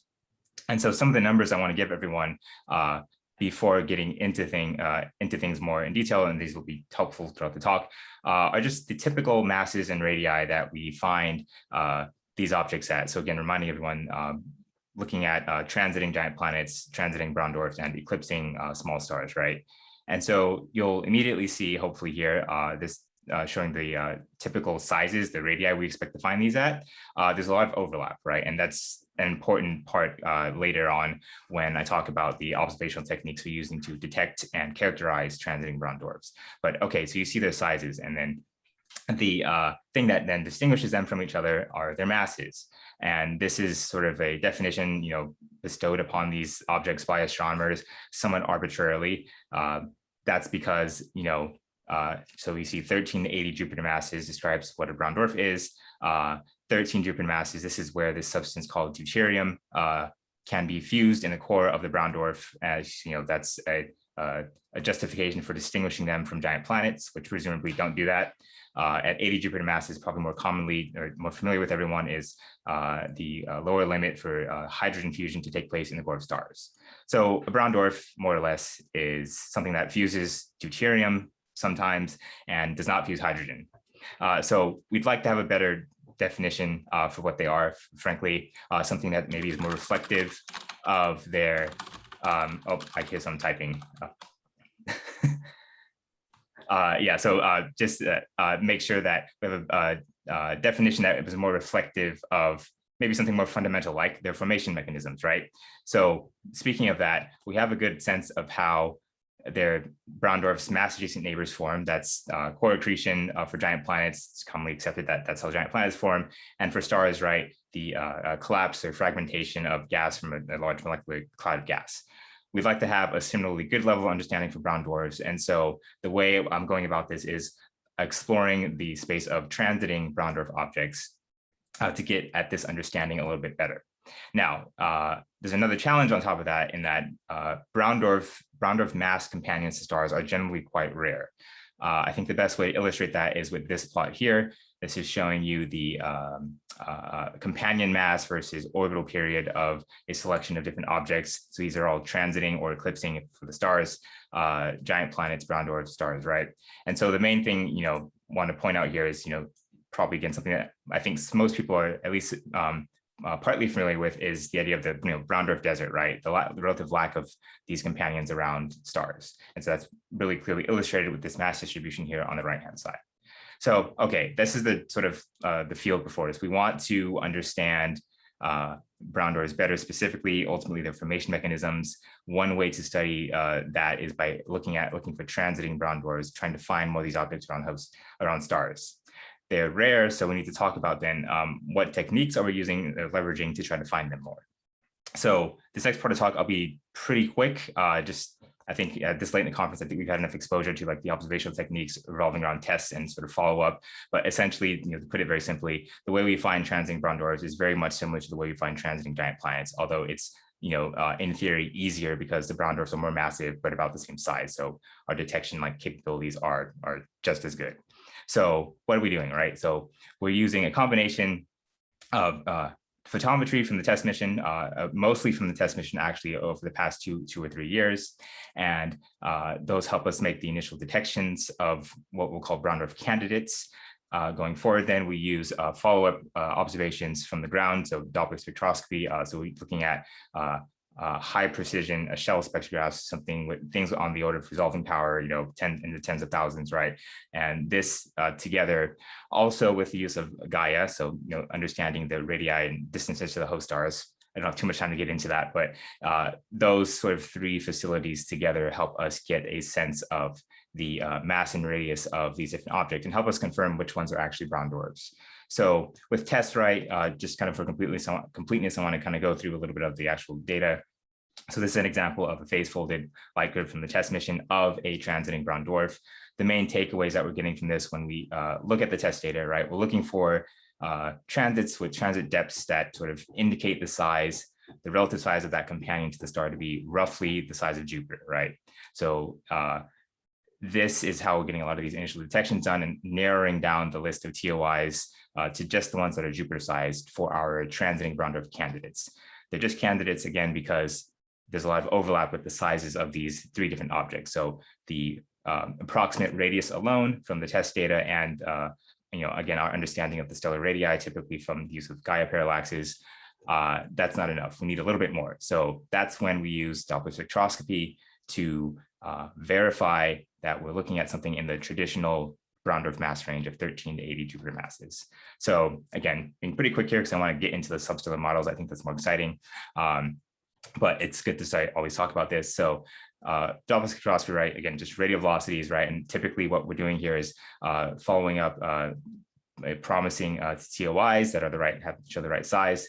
And for brown dwarfs that orbit, typical main sequence stars, anything from an M dwarf up to an A star is what we're finding. We expect that radial velocity amplitude to be roughly anywhere from maybe 3 up to maybe 7 or 8 kilometers per second. And when we see that, and again, knowing the masses of the host star and using this relationship that we get out of the radial velocity orbital solution, we're able to confirm that yes, we have detected a brown dwarf. And so we've been doing this now for about 2.5 to 3 years over TESS's primary and first extended mission, and it's been pretty successful.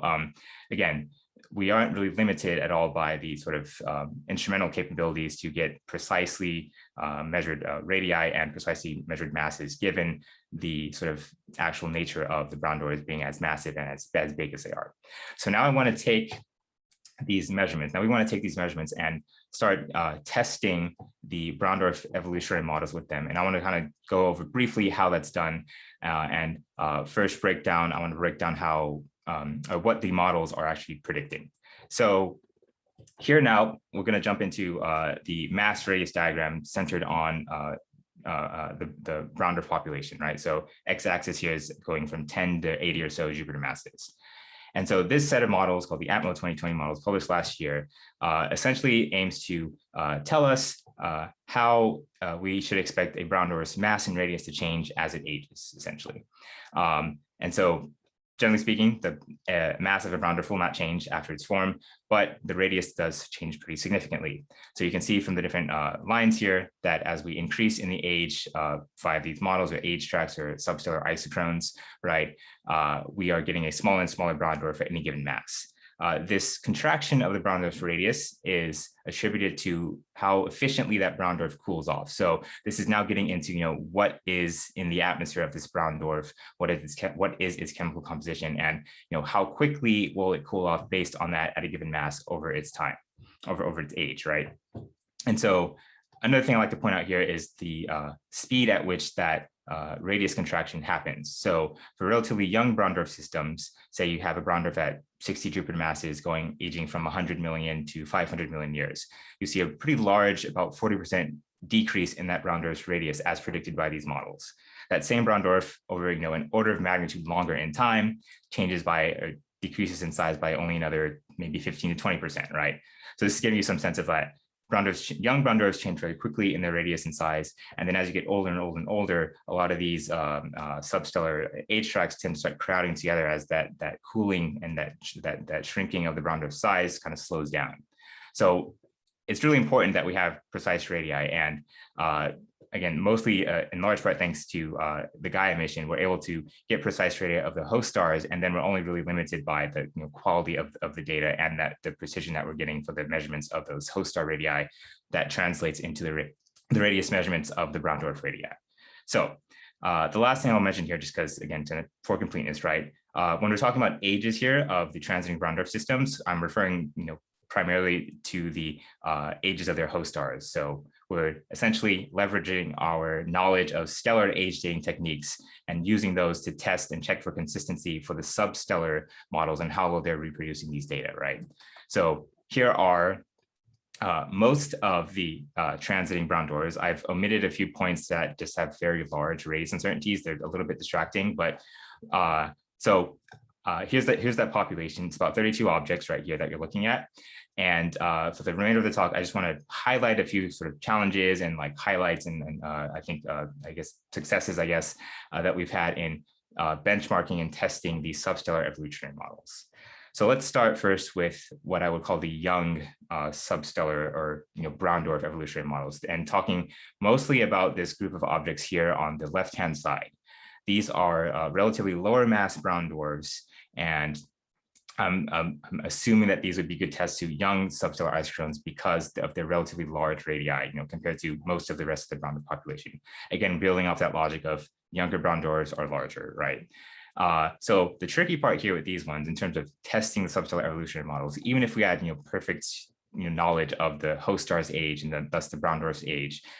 These would be tricky to use as test systems because of their relative low masses and the fact that their orbital periods are all, for the most part, besides one of these systems, less than 5 days.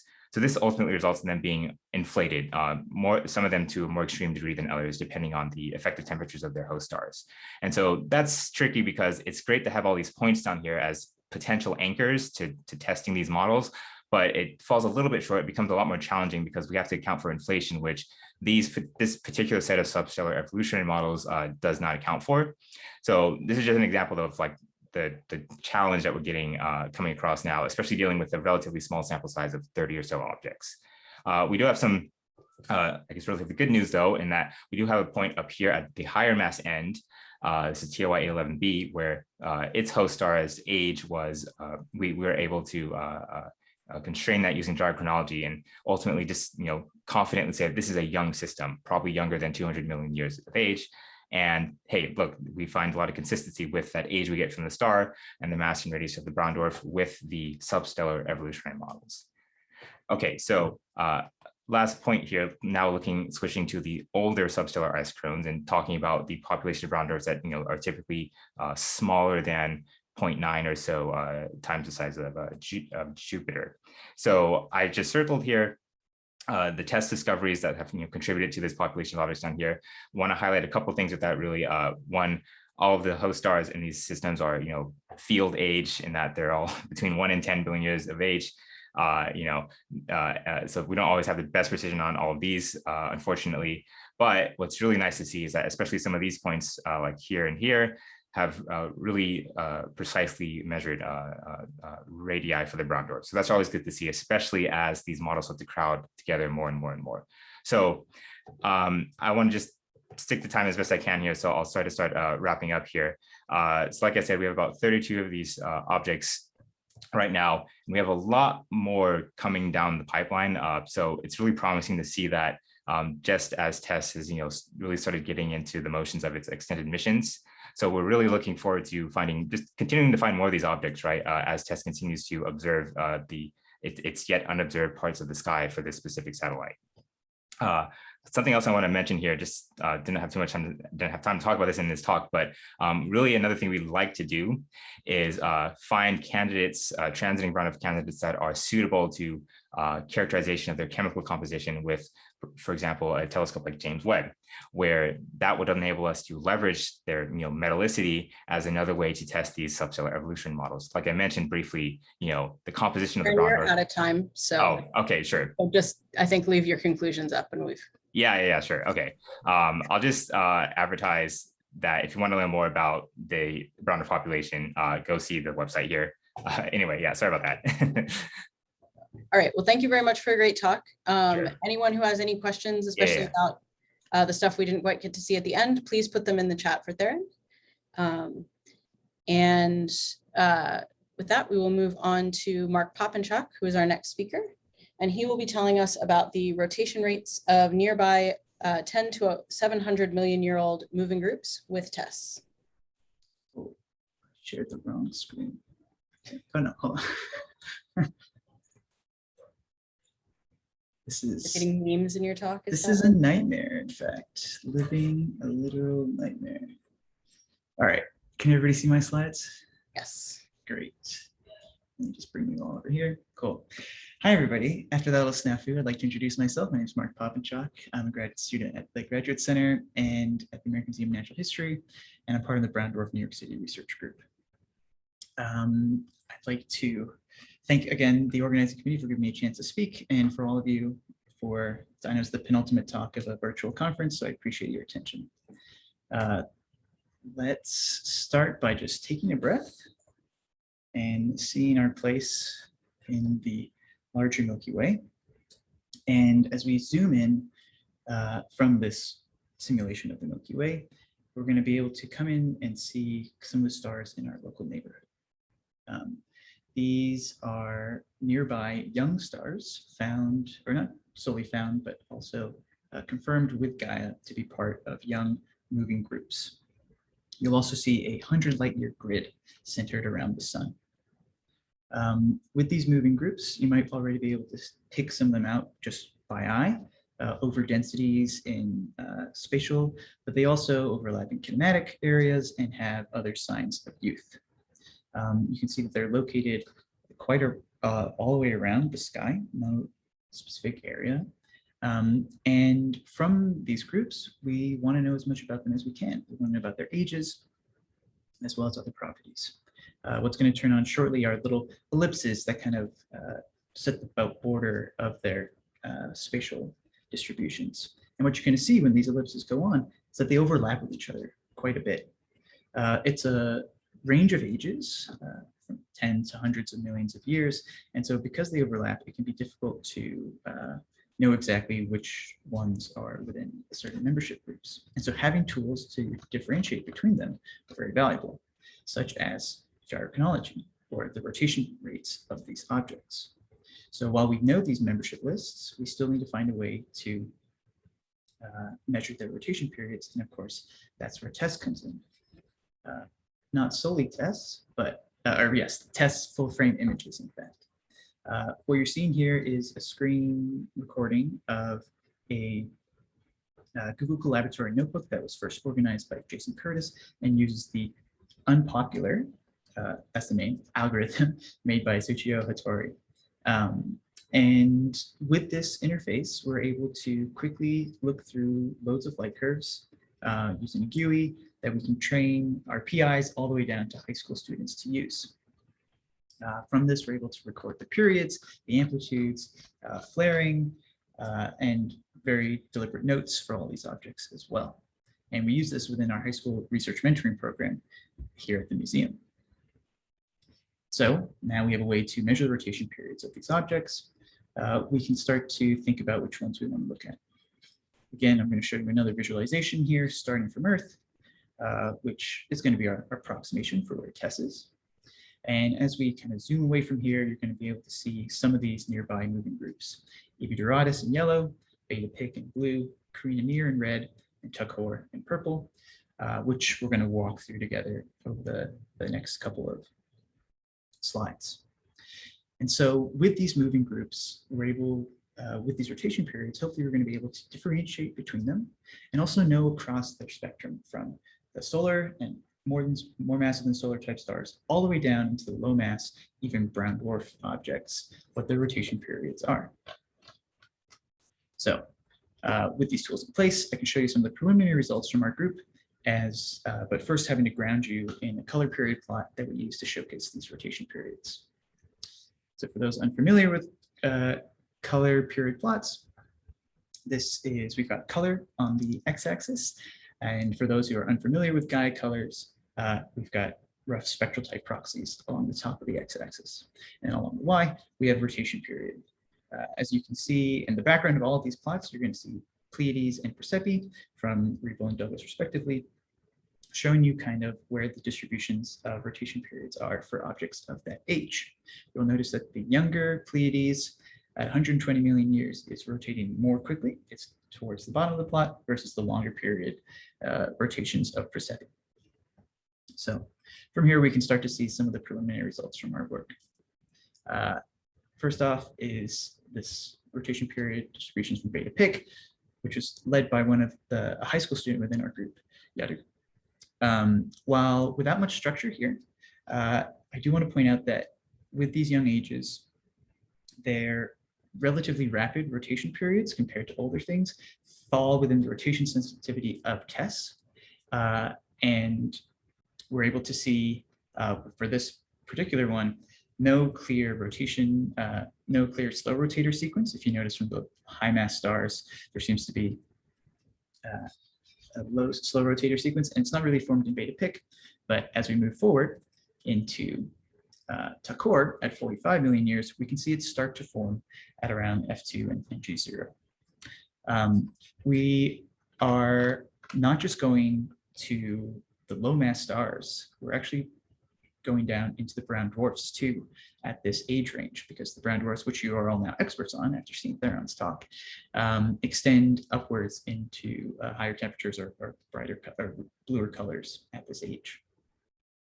So we really are seeing the full range of masses that we could potentially do. And we reach down to about a G magnitude of 16 very comfortably with TESS.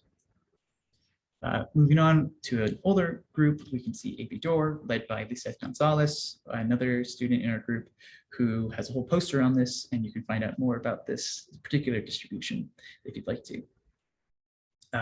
Here we can see an age that sits very comfortably at around 140 million years, right on top of the Pleiades. I'd also like to point out that there are far more objects in this group compared to, say, Takor or ABDOR, than Beta Pig before, and that's not due to recovery rate. For all of these young groups, we are getting a very high recovery rate of about 70%. So 70% of the time we're recovering some kind of rotation period.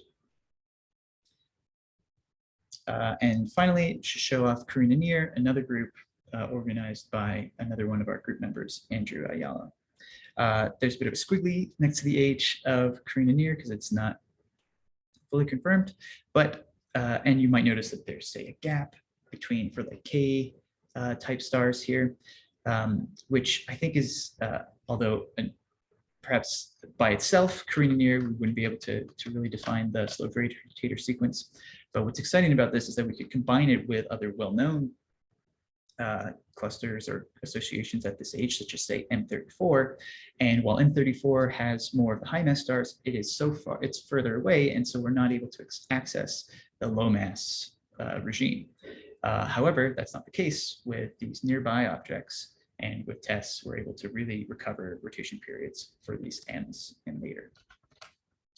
So not only do we see the larger period distributions of these groups with TESS, but within the TESS light curves, we can also, and because of the length of the mission at this point, with the extended mission, reveal other interesting light curves for these objects. For example, this is an object, an M in Takor, and we're seeing the light curve kind of stacked on top of each cycle of rotation, or each cycle of rotation stacked as a bit of an offset going upwards. And what I want to point out here and draw a big red line is that there is a gap here from sector 13 to sector 27 of almost a whole year. And what we can see is that this is a very, assuming, I mean, we don't know what happens in between, but a very stable object in terms of its rotation period. The phase has maintained itself for years. And so the stability in the phase of Ms is interesting and something that is only possible to see with the extension, with this extended mission, and will be more and more able to see as the test continues. Furthermore, we can find objects that are very close to one another in terms of color and period. You see that there's two red objects here from Takor at around a Gaia GRP color of 1.4. And then if we zoom in on their light curves in particular, we can see that they look very different from one another. One has more sectors than the other, but if we zoom in on their phase folded light curves like so, and again, putting a big red line to show the gap between sectors or cycle 1 and cycle 3, we can see that for one of them, although they have very similar colors and very similar periods, it shows that stability that I mentioned before, while the other seems to show very complex rotation and almost to the extent of being something like a scallop object. I'd like to start wrapping up by talking about the strength of having all these groups together. Not only can we use gyrochronology to differentiate the overlapping associations, nearby young associations, but it also allows us to fill in the picture of the angular momentum evolution at these young ages. The first talk of this session, Jamie Tayar talked about how 1 billion years is an interesting age for the evolution of G-type stars. But I would also argue that these young ages show the kind of coalescing of the story of gyrochronology. And that these moving groups really fill in this picture, and which would not be possible without TESS. And as a little future project as well, it's good to point out that although these are known moving groups, this can also be applied to newly recognized moving groups that are being found more and more with Gaia. For example, this is a kinematic, this shows that these Thayer groups from Kunkel and Covey are lying on top of the same kinematic distribution of Abidoratus and the Pleiades, even though they're spatially spread out, seemingly hinting at perhaps some kind of like tidal structure to their formation. We could apply the same techniques, and they're all within magnitude limits of Gaia that we've been using, or TESS that we've been using so far for these groups. I'll fully wrap up by saying this is part of a large test squad at the museum. I highlighted several of our groups, and it's part of 2 guest observing cycles. So I'll leave my conclusions, and thank you for your attention. I'll take any questions. All right, Mark, thank you very much for a great talk. And you ended ahead of time. Oof. So yeah, you got 30 more seconds if you want to say anything else. I'd like to fumble at the beginning again. No, sorry, thank you. And we have a question from Jamie Tayar. Do you have a sense of how many groups and clusters TESS is going to be able to characterize like this? And what properties like age will they span? Yeah, I know that our group is looking at about the 20 or so that are in the Banyan Sigma classification. And so that spans a range of the very youngest, so tens of millions of years up to several hundred. I would say that that number will increase as if we look to more like say Kunkel and Covey groups as well. And so I'd say tens to maybe 100. Very cool. Someone's typing, let's see.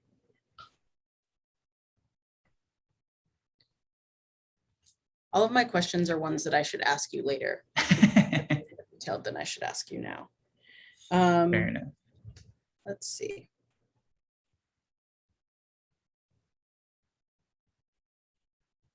You have a lot of, you have a good compliment for your talk, which is great. There we go.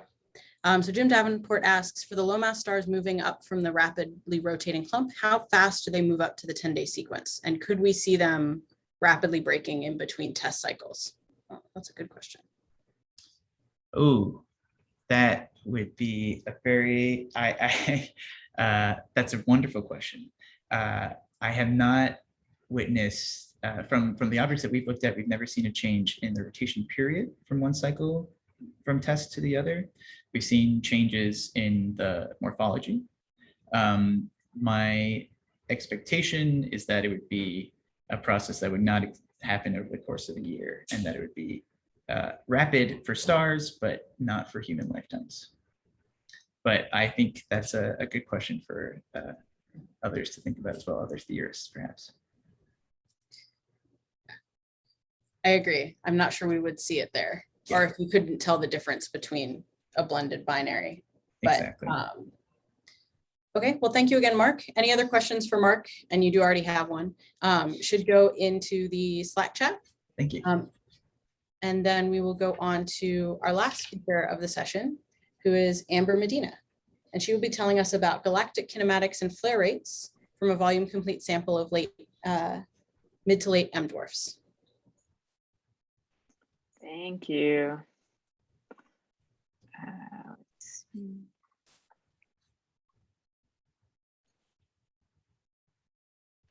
Okay, so today I'm going to be talking about mid to late M dwarfs, and in particular mid to late M dwarfs that have masses between 0.1 and 0.3 solar masses. These stars are fully convective, and thus they lack a tachocline. The tachocline is the interface between the radiative core and the convective envelope of a solar-like star, and thus an early M-type star. The reason that I bring this up is because it's believed to be important for the generation of a magnetic field. But even though these stars lack a tachocline, they still have high levels of magnetic activity. So this brings up the question that the tachocline isn't as important as was once believed, or that magnetic field generation is different in these low mass stars. And so I think this question is interesting in itself. How do these stars that lack a tachocline generate their large scale coherent magnetic fields? But people are also interested in these stars because they provide the only near-term opportunity to characterize the atmospheres of terrestrial exoplanets. So telescopes like the James Webb Space Telescope and the next generation of extremely large telescopes will search for biosignatures in these atmospheres, in the atmospheres of these planets, and so knowledge of the stellar radiation environment which could have a substantial effect on the atmospheres of these planets, will be essential.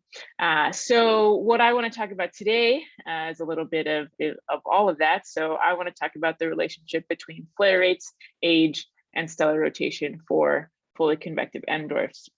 In order to do this study, we need a sample of fully convective M dwarfs, and Dr. Jennifer Winters, a research scientist at the Center for Astrophysics, has compiled the volume complete sample of all of the fully convective M dwarfs with masses between 0.1 and 0.3 solar masses that also reside within 15 parsecs. For each one of these stars, we have multi-epoch high-resolution spectra that we use to measure equivalent widths of chromospheric activity indicators and radial velocities. This is what those stars look like on the sky. For this project in particular, we're interested in stars that were observed during the primary mission of TESS, so years 1 and 2. Those are shown here with the red points. And a further constraint was that we were interested in stars that were single or effectively single, and those are shown here with blue points, and there are 219 of those. And so there are a few neat subsamples within this sample that we have. There are 4 known transiting planet systems. We have GJ1132b, TOI 540b, LHS 1140b and C, and LHS 3844b. In the subsequent plots, these will be denoted by a red star. This sample also has some members of young moving groups, and these serve as really nice benchmarks because presumably we know their ages. And so we have G734, which is a member of the AB Doradus moving group, and AP Call and G 16171 are members of the Argus Association. They have ages of 40 million years. And in the future plots that I will show, I've denoted these by a magenta star. So one key aspect of this study is rotation periods. When we embarked on this journey, 67 of these stars had previously published rotation periods using MIRF data. 2 stars had rotation periods determined using another photometric survey. We were able to determine 26 new rotation periods with the MIRF data and 27 new rotation periods with TESS. Here I'm showing a plot of the log of the semi-amplitude as a function of the rotation period in days. The teal points here, they show stars that had a rotation period measured using MIRF. Purple points show stars that had a rotation period measured using TESS, and the plus signs here denote stars that had rotation periods determined using other photometric surveys. Red stars, again, are known transiting planet hosts, and magenta stars are members of young stellar moving groups or associations. And so there are a few things that I want to point out about this plot. One is that there's a dearth of stars at intermediate rotation periods. The next is that the semi-amplitude of variability for the short period rotators is not significantly different from the semi-amplitude of variability for the long period rotators. So now that we have rotation periods, we can start talking about flares. But before we can really delve into the statistics of flares, we need to know what types of flares our algorithm, or what energies of flares our algorithm is sensitive to. And we do that through a flare injection and recovery analysis. So here I'm showing the fraction of flares recovered as a function of the log of the flare energy in ergs. Each one of these curves is a sensitivity curve for one of the stars in our sample. And so I've outlined Proxima here. It's the closest star in our sample at 1.3 parsecs, and LHS 1140, which is the furthest star in our sample at 14.99 parsecs. And what you'll notice here is that because Proxima is so close to us, we're able to detect much lower energy flares on Proxima than we are on LHS 1140. So once we've taken that into account for each one of our stars, we can start talking about the statistics of these flare energies. And so previous work has shown that the distribution, or has shown that the frequency of flares as a function of energy follows the following distribution, where the number of flares at a given energy is proportional to the energy of that flare to the power exponent of alpha. Now, there are a few open questions that are still surrounding alpha, the major one being, is alpha the same for all stars? Or if alpha varies from star to star, does it vary with some property of the star, such as age or rotation period? And so with our very well characterized sample, we fit alpha for each star that showed 5 or more flares during the TESS observations. And what we find here is in this plot, this histogram is showing the z-score, which is the individual alpha values minus the average alpha value of the sample divided by the uncertainty in each individual alpha value. Now, if the uncertainties in alpha are normally distributed, and the average alpha value is representative of the true alpha value of the population, then this histogram will peak at 0 and it'll be Gaussian, which is what we're seeing here. So what this tells us is that all of the stars in our sample share a standard value of alpha for their flare frequency distribution that's consistent with the value of 2. So with this in mind, the flaring behavior of a star is solely defined by a rate. And so we choose to evaluate that rate at an energy of 3.16 times 10 to the 31 ergs. And so R31.5 is the rate of flares per day at and above an energy of 3.16 times 10 to the 31 ergs. So here I have a plot of the log of the flare rate as a function of rotation period in days on the left-hand side, and of the Rossby number on the right-hand side, where the Rossby number is defined as the rotation period of the star divided by the convective turnover time of the star. The different colored points here are just stars that were observed during either the first year or the second year of TESS. And what you'll notice is that there appears to be two different regimes of flaring behavior here. These stars here seem to show a saturated flare rate, and these stars here seem to have a flare rate that decreases dramatically. So what we find is that stars with Rossby numbers that are less than about 0.5, they show a saturated flare rate. They have one energetic flare with an energy at or above 3.16 times 10 to the 31 ergs once every 4 days. And the flare rate of stars with Rossby numbers that is less than 0.5 can decrease 6 orders of magnitude or more. So why are these stars either in the saturated or the unsaturated regime? What is causing this? So Brown et al. 2014 suggests that it has to do with two different regimes of angular momentum loss efficiency. So when the star is young, the magnetic field is weakly coupled to the stellar wind, leading to minimal angular momentum losses, and thus the star continues to spin quickly, which fuels its magnetic activity. Then at a later time, there is some spontaneous transition where the star's magnetic field becomes strongly coupled to the stellar wind, causing the star to spin down efficiently because angular momentum loss is now efficient. Now, this efficient spin down could possibly explain why we see very few stars at intermediate rotation periods, but the reason for this spontaneous transition is not really discussed. And so what causes this transition? Garofalo et al. 2018 suggests that it may have to do with the complexity of the magnetic field. So at young ages, the star has a complex magnetic field topology with few open field lines that stellar wind can escape from. And as the star ages, its magnetic field becomes less complex with many open field lines for stellar wind to carry away angular momentum, leading the star to spin down. And so this is all very interesting, but I think a really good question to ask, at least for planets, is how long are these stars actually staying in this saturated regime where they could be bombarded by these high energy particles that could lead to atmospheric escape.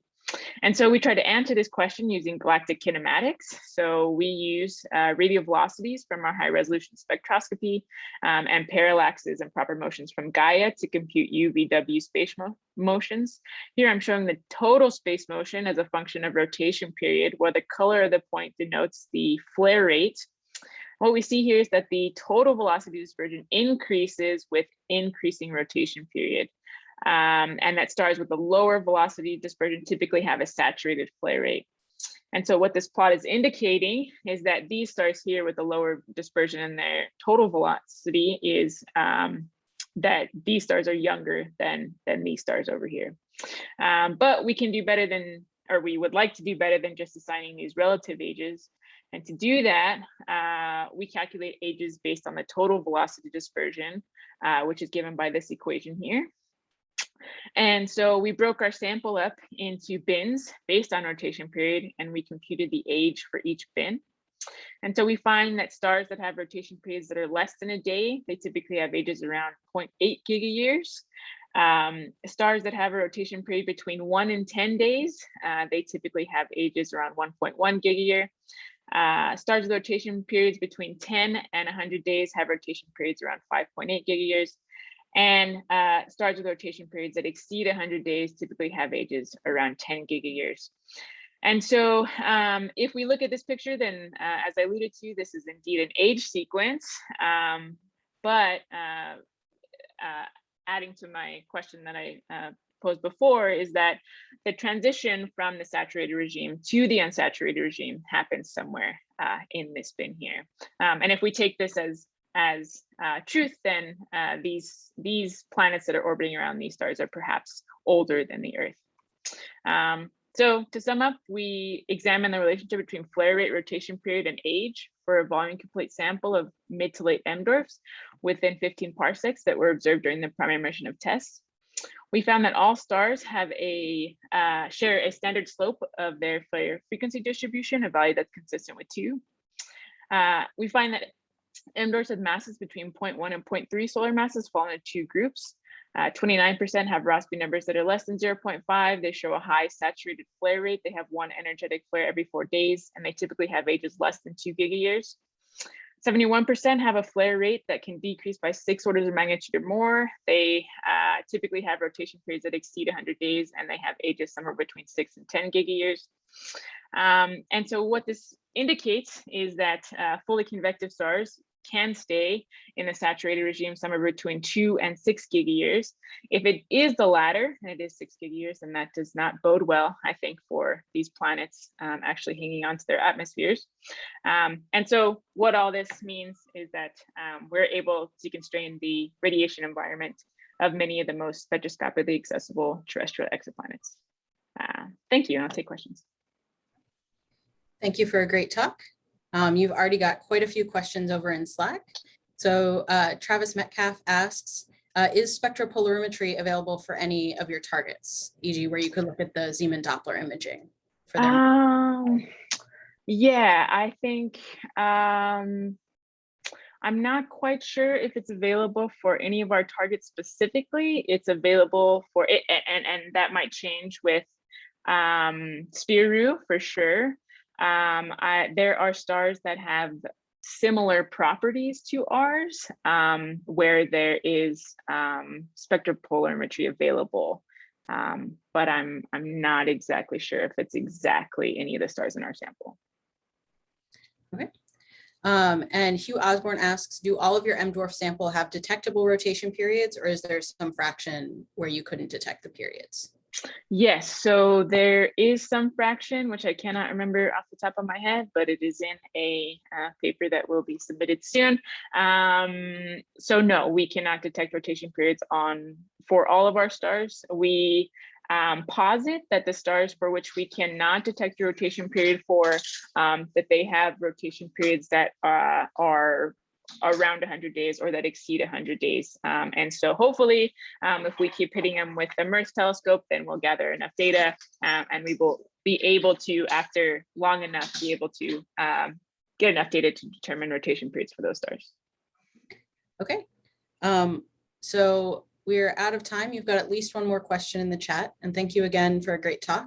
And thank you to all of our speakers in this session. For all of their interesting talks and for the very lively discussions that are happening over in Slack. So I will now turn everyone back over to the conference organizers to wrap us up and send us home. Great. Thank you, Stephanie. Thank you so much to all of our wonderful speakers from that last session. It was definitely a strong end to the conference. So we appreciate you all hanging in there all the way through Friday evening and afternoon and participating still. Okay, let me pull up some slides real quick and we're gonna do a little bit of a closing remarks.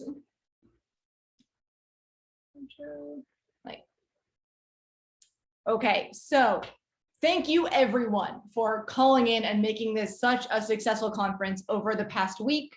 I know 5 hours a day, every day of staring at Zoom is not necessarily people's favorite way to engage nowadays, but you made this a really successful conference. We had over 900 registered attendees from when we opened registration a few months ago. We had 190 contributed posters posted to the Zenodo community, 50 speakers and panelists, and over 25 hours of science programming this week. So a lot of big numbers there and a lot of great contributions. So what have we learned over the last week? Well, number one, we've learned that you folks love your pets a lot. And I think the random channel of the Slack workspace was maybe the highlight and the pick-me-up that many of us needed halfway through each day. So there were a lot of excellent canine, feline, I don't know what the generic word is for turtle, but turtles showed up, which was a surprise, and a snake. So this was a delightful thing. But even more than that, we learned that you also love TESS, and that was great to see. So this is a cute little word cloud made from the abstracts of all of our accepted talks. Unsurprisingly, the word TESS ranks #1, but it is followed very closely by stars, planets, data, light curves, any number of terms related to the work that we've all been doing over the past 3 years now with TESS data. And with those words, with those abstracts, we had 684 unique participants call in over the last 4 days. That number is probably a little bit higher today. We did not yet have the Zoom records for Friday's sessions, but Monday through Thursday, 684 participants from 41 different countries. You can see the distribution of folks displayed on this map that I'm showing right now. I had to take the US and the UK out while making the map because otherwise all the other dots were too small, so they just get regular numbers. But we had a really nice distribution from a whole variety of continents, and so it's great to see that TESS science and TESS interest spans the whole globe. We saw that interest show up in a variety of ways, whether it was the talks themselves that we had so many people tune in for, the panels. Thank you again to our amazing panelists who not only recorded longer versions of their talks that are available on the YouTube channel, but took questions from the audience. And also thank you to all the folks who submitted questions, because that's really what makes these panels engaging. So it was great to see what the community is thinking about and then getting some insight from some of these leaders in each of their respective fields. And we saw that interest even with the posters, and as folks tried to, crash GatherTown with hundreds of you logged in at once. It was really wonderful to see people taking the time out of their days after a given session had concluded and logging on to see the posters that had been posted by our LOC, whether that was in the poster hall itself or the folks who are happy or just kind of hanging out on the beach and listening to the waves. So it looks like GatherTown is maybe salvaging at least a little bit of that normal conference interaction, and we're really pleased with how that turned out. And then the other big piece of evidence, the TESS love, is that the YouTube channel has already had over 1,500 views of the videos from the last 4 days. Again, the videos from today haven't gone up yet, so that number will continue to increase, but it looks like even the folks who were asynchronously tuning in, not able to catch it because, they need to sleep sometimes, there was still a lot of interest in the community in catching up on what they missed each day. And so we hope that these will continue to be a really useful resource for folks going forward. These videos will be up indefinitely, and so you'll always be able to tune back in, catch a talk you missed, or remind yourself of some exciting results that were mentioned during the conference. Now, none of this would have been possible without a ton of effort that happened months ahead of time behind the scenes. Oh, I've broken. There we go. Okay. And so I want to start by thanking our scientific organizing committee. It has been my pleasure and my privilege to co-chair this conference with Avi Sporer. He has been a delight to work with and also co-chaired the first TESS conference, so brought tons of knowledge and experience. And it's been a real treat getting to figure out how in the world to run this conference when we didn't know if it would be in person or digital or both. It was an exciting adventure to figure this all out. In addition, we had an amazing SOC made up of 15 additional folks from all over the world helping us to sort through the 300 abstracts that were submitted to this conference and figure out which ones should be given talk slots, how to organize those slots, how to try and design a conference where we had participants from, I think, every time zone.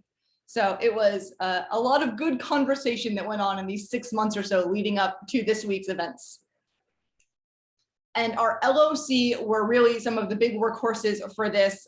These folks did a huge amount of work preparing things like the Zoom webinars, the posters being uploaded into GatherTown. James Davenport was our GatherTown architect. He basically designed the whole thing and did an amazing job. Joel Villasenor was our YouTube expert. So all of the videos that have been expertly uploaded to YouTube within hours of them being received are thanks to him. Moritz helped us with tons of information from having previously chaired Cool Stars, which is online. And so we got to use a lot of his insights, and everyone else just helping with getting everything prepped, responding to emails from participants who are having issues, fixing anything digital that came up. We are very grateful to all of their efforts. In terms of the ongoing conference resources, so the conference YouTube channel, like I mentioned, should be up indefinitely. Those videos will be there for you to peruse at your leisure as we move forward. The Zenodo community for the posters is also indefinite, so those will remain up, and you can always look up the TESS Science Conference 2 community on Zenodo. The Slack workspace is up for at least a few weeks. We're not entirely sure. I think it's until MIT asks us to actually pay for it. So in the interim, log on, make it, put it to good use. And then if it disappears one day, you'll know why. And the Gathered Town is up for one more week. So a week from today, next Friday, it will close down, but we welcome you to make use of it in the interim. Anyone is welcome to log on, continue looking at posters, use it to hold a group meeting or something, however you see fit. So make sure to put those all to good use going forward. And then thank you to you. This conference doesn't work without all of you taking the time out of your busy schedules where we are all multitasking and working from home to tune in and participate. With that in mind, I will say that there is a feedback survey now available on the conference website. Dear Lord, I am hoping that by the time we get to TSC 3, we are able to do this in person again. And so maybe some of the questions here are a little less relevant, but we would love to hear back from you about what worked, what didn't work, what you think could be improved a little bit. All of this goes into the cultural zeitgeist of digital conferences, and we'll help pass it along to people organizing ones in the future.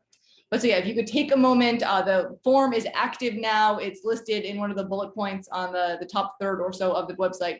So go take a look at that.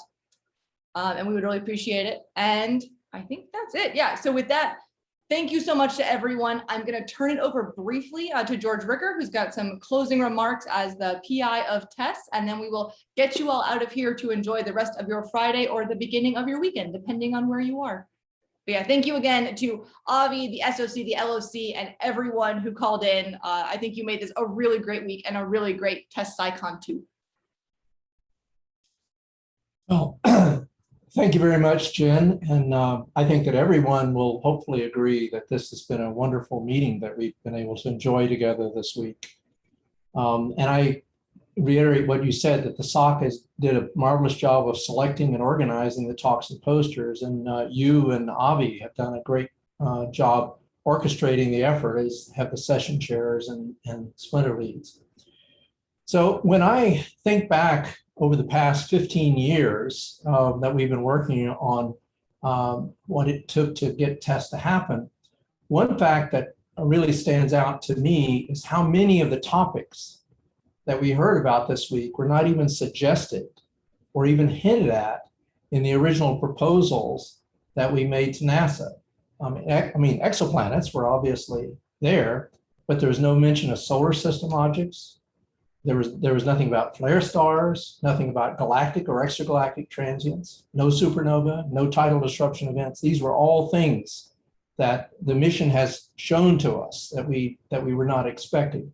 There was a short paragraph on asteroseismology, but nothing like the wealth of results that we've seen displayed at this meeting. Another thing is that initially we envisioned that TESS FFIs would just be engineering data, although we had a faint hope that they might be scientifically useful. Well, I think what we've heard at this meeting means that that hope was certainly fulfilled. So now as TESS is entering its 4th year of operations, and as the orbit numbers and the sector numbers continue and get larger and larger, I'm absolutely amazed at how well all this has turned out. The cameras and CCD detectors that were provided by our friends at Lincoln Lab are remarkably sensitive and stable. The TESS spacecraft from Northrop Grumman is a really marvelous machine in terms of being able to operate in this unique way that it does. And then the TESS orbit itself has turned out to be a really good idea, especially after it was analyzed and refined by the flight dynamics teams, both at Aerospace Corporation and at Goddard. And as those of us who were at the Cape on April 18 in 2018 can attest, our SpaceX Falcon 9 rocket really did a good job and provided a perfect launch. So I'd also like to say thanks to the Kavli Foundation and the work that it provided the resources for us to carry out through MKI, to SAO for the funds that they put together in the early days, and to Google for quite a bit of early help that allowed us to begin TESS long before we put together the first proposals for actual missions. And then when we were underway, Jeff Oloson and his management team at Goddard did a great job keeping the project on track for the 6 years that we had in doing all the preparations for the actual construction, testing, and launch itself. Then after the launch, the POC team, the payload operations team at MIT, has mastered the instrument operations, and it's honed to a fine art. The SOC members at MIT and Ames have kept up with the data reduction effort. Sometimes it's been a struggle, but everyone has really put their effort into it. And the MAST has done an absolutely remarkable job of making the data available to the community worldwide with zero proprietary rights, which I think is one of the unique things that we're all proud of on TESS, that we were able to do this in a way that I don't think has ever occurred for a NASA mission, certainly to not the degree that TESS did. The GI office has worked tirelessly to provide critical information to the community of TESS users worldwide to carry out the annual solicitations for observations and to grant TESS funding to the US community.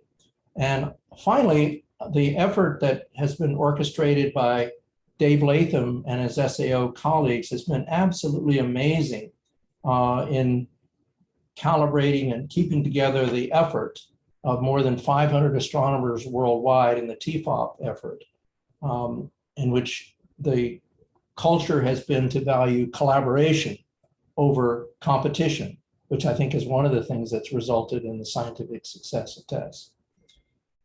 So all in all, I think TESS is everything that we had dreamed that it might be. Certainly, it was my dream come true in that sense.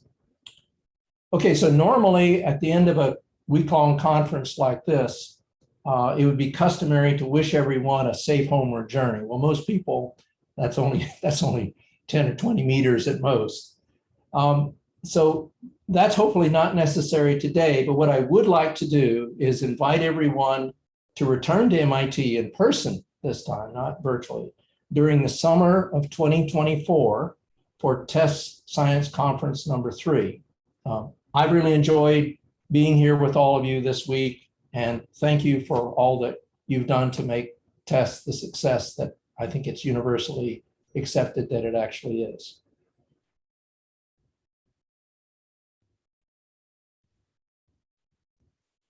Well, thank you for those remarks, George. Yeah, I think at this point, thank you to everyone for calling in and for participating this week. It has been an absolute pleasure sharing this Zoom webinar with all of you.